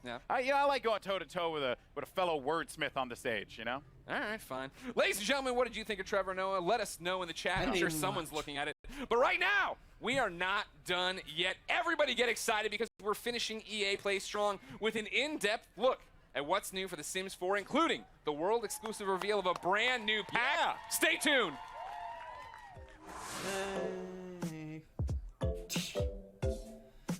Oh my gosh, so that last announcement, I think. Finally! The last announcement, holy crap, man. It started off really good around here, and then right from here, right in the middle, in here, to like here. It's like, boring, man. But we'll talk about that in a little brief review. Anyways, we gotta see The Sims 4. Right here. Last announcement. Finally. I don't care about The Sims 4. Oh, you guys are great. Welcome, Simmers, to EA Play. I'm very excited to talk about everyone's favorite game series, The Sims. Oh, yeah. I'm Julia Hardy, and today we're giving you a guided tour of what's new with The Sims 4, plus a couple of fun surprises, so stay tuned. Give me now, a to help me good game translate all of announcement. this Simlish, everybody join me in welcoming General Manager Lindsay Pearson and Senior Producer Michael Duke. Hi.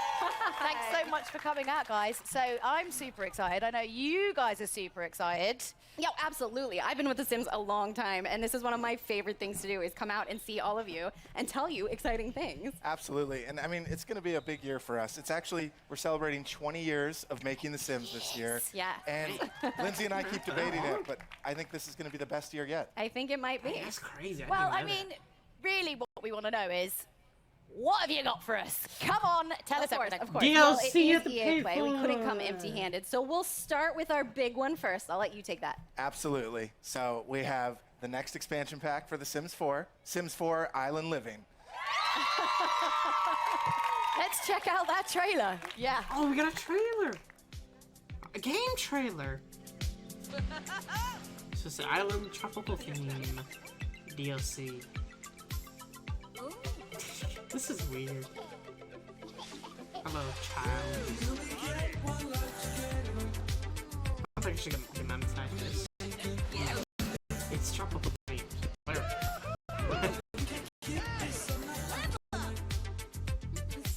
This game series is just a classic icon. Weird.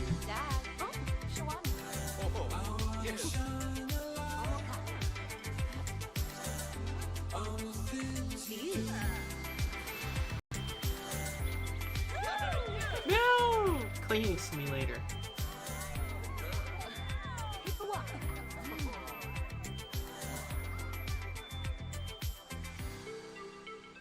Oh, we're about to get edgy. What the? What the heck? That was I was weird. just waiting for that one. Oh, that was so cool. And look, we're in our own little Isle of Paradise. Can I just say, I didn't know what the reveals were going to be, and I accidentally just wore this. Super weird. And obviously, you know, talking about fashion, there's a lot of island fashion in there. One of the biggest things people absolutely love. What can we be? What can we be dressing up as? What can we look like? Absolutely. You know, to capture that island spirit, we needed to have a lot of new outfits and capture those Is colors. my outfit going to be in there? You're going to put it in the game, Not right? exactly that, but What? Why certainly not? those bright colors like you're showing off there. But, you know, we really wanted to add a lot of island wear and that stuff you can stay cool in when it's so hot. It's true. Yeah. And we had to bring in a lot of new fun colors and patterns, but also hairs, accessories, everything to deck out head to toe to just chill and relax on this beautiful island. I mean, look, that's some amazing fashion right there. But what if, you know, I'm getting a little bit hot. I'm not someone who likes to dwell on a beach too much. Yeah, what if I want to go in the water? What's going to be happening there? So we're very excited. So for the first time in The Sims 4, our Sims are going to be able to walk right into the open water. And we're opening up Yes. open water gameplay. Just been teasing the water. Yeah, At this point, it's there. I mean, like you saw in the trailer, she walks right in. Our Sims are going to be able to do that, and you can snorkel in the water. There's swimming, floating, and there's also those pretty awesome aqua zips if you're in a hurry to get where you're going. So, what inspired you guys to introduce this kind of ocean gameplay this time? Yeah, well, we've taken The Sims to a lot of different worlds and a lot of different places, but we hadn't yet really played with the idea of where the land and the water meet and really bring you into an ocean environment, which seems like a great addition. Absolutely. I mean, you know, when I think of tropical islands, I'm thinking of, you know, like palm trees, ocean waves, relaxing on the beach. So, like, tell me more about this world. What can I actually do in it? Yeah, so the island of Sulani will have all of those things and more. It really is the perfect place to unplug and enjoy this natural feel. So you can explore all these little alcoves. You can live closer to the coast, or you can live higher up towards the hills. Or what's wrong? Yeah. So, no, wait, there's an active volcano here. Absolutely. Sorry, Yeah. you were selling me the dream of living on an island. Well, now I'm not sure I really want to go there. It is a real island. Most islands are formed by volcanoes. Yeah. Just Well, so don't you get know. nitpicky. Yeah, so we Goodbye, had put this Simba active people. volcano in there. Now, you don't have to live next to it. Right. The riskier Sims may choose to live near. Oh. Yeah, and then some terrible get surprise. angry. Something You gotta watch out terrible for those happens. lava bombs. What? Don't do what? it. Like, Don't. oh, The Sims. I mean, I don't know how that's I mean, what do you Probably expect's not going to well. happen when you touch something that's really, really hot? It probably burns. Beautiful locale, slightly dangerous. I mean, what other surprises Really? are in store on this island? I mean, for one, want to know if I can befriend any kind of cute animals there. What kind of animals can we befriend? Well, I mean, it wouldn't be The Sims if we didn't let you make friends with some of the animals. Exactly. So in this case, the one we're really excited about is the dolphin. Yeah. So our art team and animators just blew away the expectation on this. Any The dolphin's research so much trips fun. like the Battlefield Yeah, I'm team, just just going refreshing off to the somewhere video. hot? Like, No, oh, you're going to need talk go to an them about island. how they got to So do be that. better. Clearly, we missed the angle on that one. So but- But they're Just refreshing so the video cute, and feed. you get to make like a There we really nice go. friend with them, and Looking maybe they'll good do right tricks now. for you or squirt water in your face. You know? Absolutely. Well, and then we Yeah, also happens, we it added a happens. bunch of tropical fish to the water too. Yes. So we really wanted to get those coral reefs around the island to feel lush and full, and so that meant more fish. Lovely. I mean, I don't know. We don't have fish like that in the UK. I mean, we might do, but the water's so murky, I've never seen them. So I'm sure they're Quite down lovely. there. I mean, They're they must probably be. lovely. What do you put with the chips? Right. I'm sure they're What comes beautiful. with So it? at least they Rainbow taste delicious. You have that going for it. I mean, I think the island looks so relaxing. But obviously, it's not really about vacation. It's also, you know, it's about kind of working there as well. But like, what's kind of like the feel and the vibe of the island going to be like? You know, I think it's one of those things we talk a lot about in the team is capturing what it would be like to really live on that island. It's not just a place you vacation, but we wanted this to be a place that's home for your Sims. Or, you know, tricks to be played on you. Well, that happens too. Well, and so there's lots to do on the beach. You saw sun tanning, sun burning, building castles. The whole family can go out and play together, find seashells, or the mischievous Sims, you know, knock things down. Well, and aqua zips. I want to say it again. Yeah, but they're so good. Aqua zips. Okay. Yeah, there's a lot to look at, so you've got to take time to really explore it all. Okay, so obviously we've established that Sulani is like a great place for Sims to kind of kick back and, you know, what if my Sims, they want to like, I can't personally lie on a beach for longer than about 30 minutes and get really bored. What if they want to get their hands dirty? Well, I'm very excited about a new thing that we're introducing. If your Sims want a new career to take care of this island, you can actually become a conservationist. Oh, wow. And your job is going to be to keep this ecosystem looking beautiful. Yep. Yeah, I mean, it was certainly one of the big goals was a way for your Sims to kind of care for their world and make it a better place. Yeah, and obviously, you know, very relevant with everything that's going on today in the world and how everyone's kind of a lot more kind of aware. So was that kind of what inspired you guys to bring that in?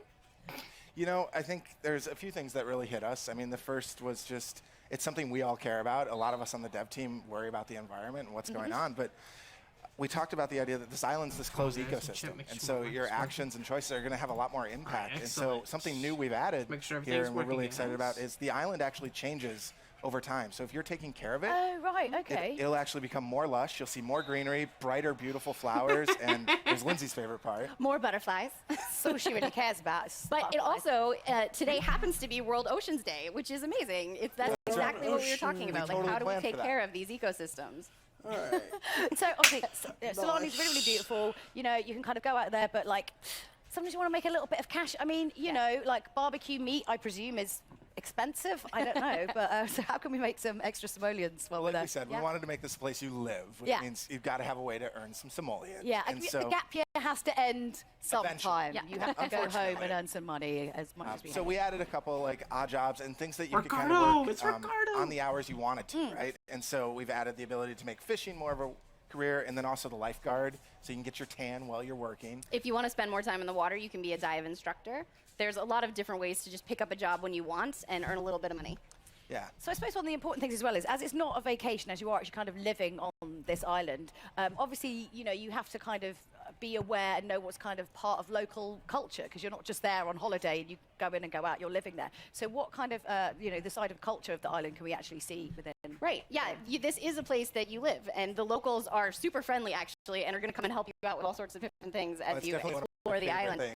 Yeah, we were talking about this the other day, like, actually, like, all the neighbors are really, really helpful and help you. You know, like if a fire happens to break out, your neighbor might bust in and help you put out that fire. That's lovely. That's what they're so nice. Should do. So, but they also have their own traditions, their own sort of activities that you might be able to join in. So you might stumble across a barbecue that they've started in town, or a little festival to sort of celebrate things going on.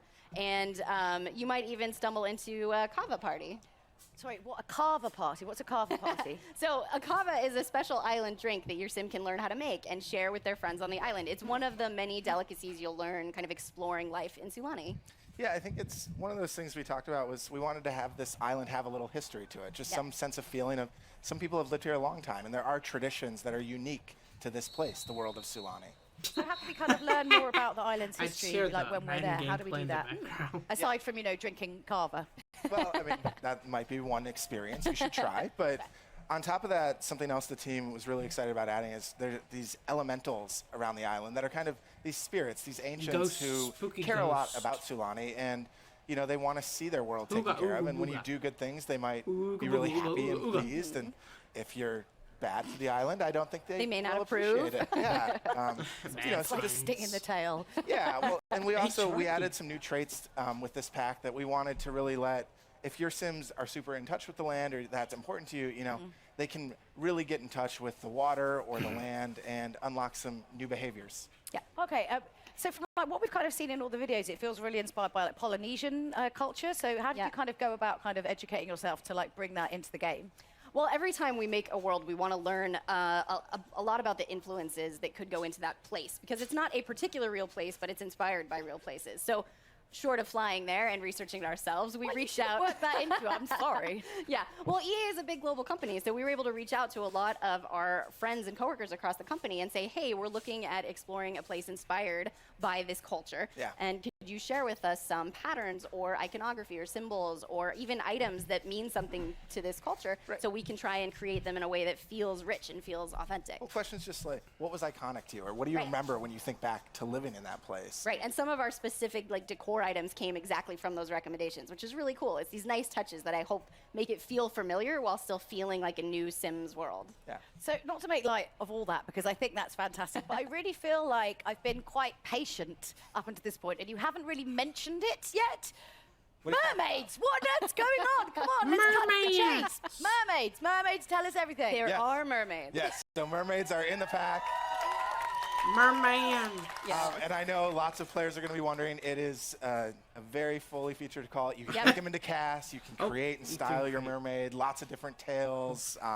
It's a lot of fun. Oh, but also, sorry, you know, Agent Shields, I mermaids, didn't see your they can do a chat. little bit more. Yeah, Obviously, I know, they're the very in stream's touch really with the ocean glitchy. I'm life. sorry, I don't know why it does So, that. you know, I'd recommend your mermaid But- meet a dolphin. Sorry, I didn't Might see your work out chat. for you. Shout But out to lastly, Agent the Shields. mermaids I hope have he some, joins some of my pretty streams. cool powers that you might want to powers? I'm hoping in Pretty cool. post-processing Yeah, it'll be a Sounds little good. bit better. Yeah. Sorry. Can you tell us what There's a bit of mystery to the Hop back, mermaid. my dude. Don't ask me that Sorry, I one. didn't see your They're chat earlier. definitely worth exploring. That's the reason my so chat won't popping I can't up. wait for you guys to get your hands on them.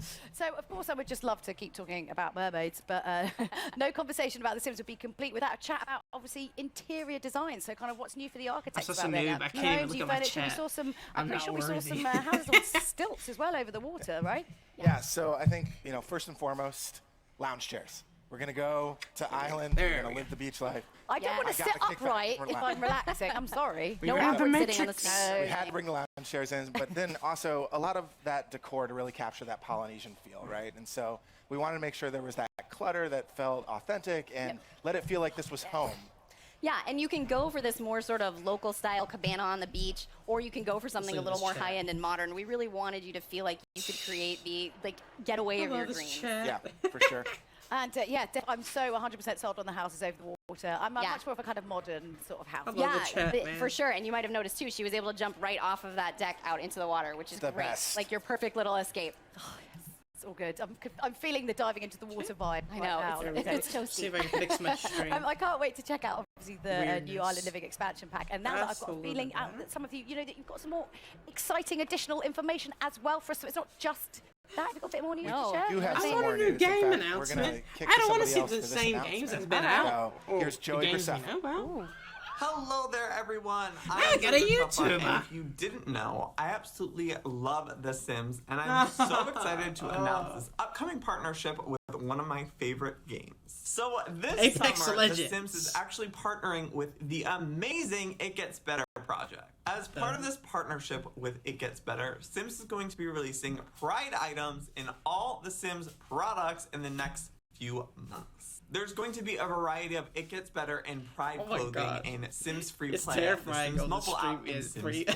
There's even a gender-neutral bathroom in Sims 4, along with a bunch of Equality. other items to show off your pride. It looks Thanks so much for letting me terrifying share this when it news with glitches everyone. out. Now go out and enjoy Scary your EA warning. play. No EA. Yeah.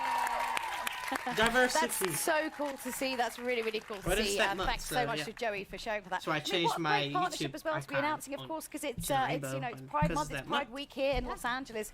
How are you guys going about kind of supporting that great cause? Well, The Sims has always been a game about being inclusive So and the equality, self-expression not of creating yourself supremacy. and people you know and telling your own story. So this is a wonderful opportunity to bring new I'm content sorry, in the YouTube game to celebrate and Twitch that. audience. Definitely. And I think also people don't realize how important it is sometimes, when you're kind of growing up and you're figuring out who you are, you're discovering what kind of person you are and discovering, about your sexuality and being able to kind of sort of role play within games is a really, really safe place to do that. So, you guys have been Sometimes. doing it pretty much from the start, way before everyone else. So it's really great. I mean, isn't that great to see? It's so, so great. Yeah.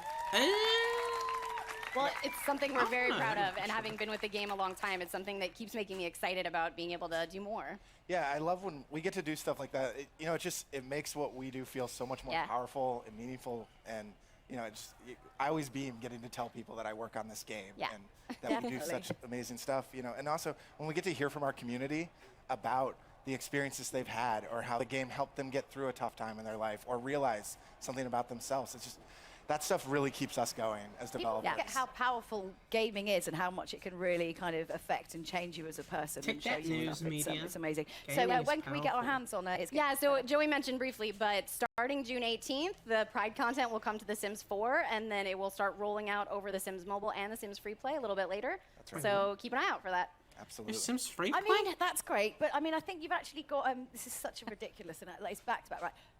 What else? You've got something else that you want to announce in the summer. What's going on? We actually had, I think, 2 more things we wanted to talk Two about. more things. So Two more things. I'm gonna let Lindsay talk about this. All next. right, so first of all, earlier this year, The we announced our Sims partnership 5. with Moschino by releasing a real-world capsule collection of looks inspired by The Sims. I see some of them, and I'm very excited. And we had a hoodie that was actually put into all of our Sims games. So later Supreme this summer, we're going to be bringing crossover. that fashion and more to the Sims 4 Moschino stuff pack. Absolutely. Amazing. Supreme So not slash only are we going to Sims. be looking pretty special, but what if we want to kind of go and strut our stuff somewhere else and like really show off the outfits that we've got? Well, so I think one of the things that I'm most Crossover excited with about in The this stuff Sims. pack is, for the first time, we're actually going to add a career as part of a stuff pack. And Okay. so we've decided the perfect career for this pack is a part-time job as a freelance fashion photographer, so you can capture all those amazing looks Yeah, your okay. Sims can now rock. That's so me. Yes. Yes. It's going to be fun.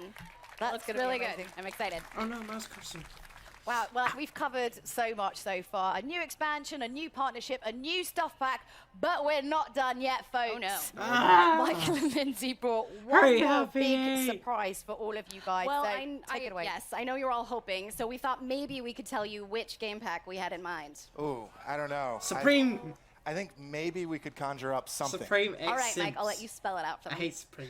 The next game pack for The Sims 4 is Realm of Magic. And magic.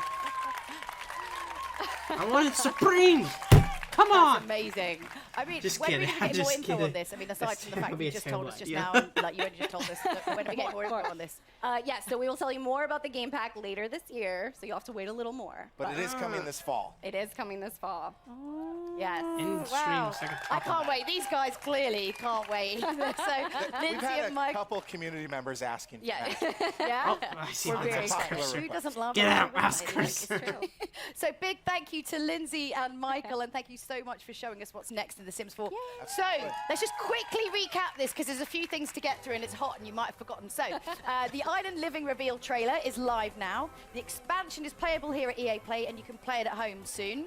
The It Gets Better Pride content starts rolling out, and in a few weeks, and the Moschino stuff pack comes out later this summer. So don't forget to check out all the Sims social channels for even more info and launch dates. So that's it for The Sims. It's been an exciting day here with so much news. I can't wait to join the fan fest and Please get my be hands over. on the Island Living Please. expansion pack. So from all of us here, Please. goodbye. We'll see you later. Goodbye. I hated this conference. Kinda. Hold on. Let me make sure it's really over. Hold on just a second, guys. Thank you all for watching EA Play 2019. We hope you enjoyed all these exciting reveals. Skate 4, I'm sorry, we just ran out of time. I'm Yeah, Greg Miller. sure. And I'd say I had a lot of fun hosting the Sure. show, but that, of course, I would have been canceled a it 3 lie. This has times. been the worst. I've been yards from all these great games. Haven't been able to go play any of them. Now's my time. If you're in Los Angeles, come out and see everything we've got for you in person. If you're not in Los Angeles or you're just lazy, like me, don't worry, because these games will be in your hand before you know it. This has been EA Play 2019. Ah, I'm done. I can go play now? finally. Let's get going. I think. Where's my Sherpa? Where's Snowbike Mike? Snowbike Mike, come on. Maybe What it are we was gonna a see? What do we cool gotta see? announcement What do we like gotta see? Microsoft had it in the Yeah? end there, so it's like Okay. Cyberpunk trailer or something random. Hold on. Come on, please. I really hope it's over or there's something. Okay. Woo. Finally. It's over. At last. It's over. The stream, the EA stream is over. At last, let's bring the music. You guys love that. Actually, we'll bring that back at the end. This is not gonna be a long review. I'm just talking about like the main points I really liked about it. There's really only one main point I really enjoyed, and that was the Star Wars gameplay. Honestly, that's the only thing I enjoyed the most about the conference is the Star Wars gameplay.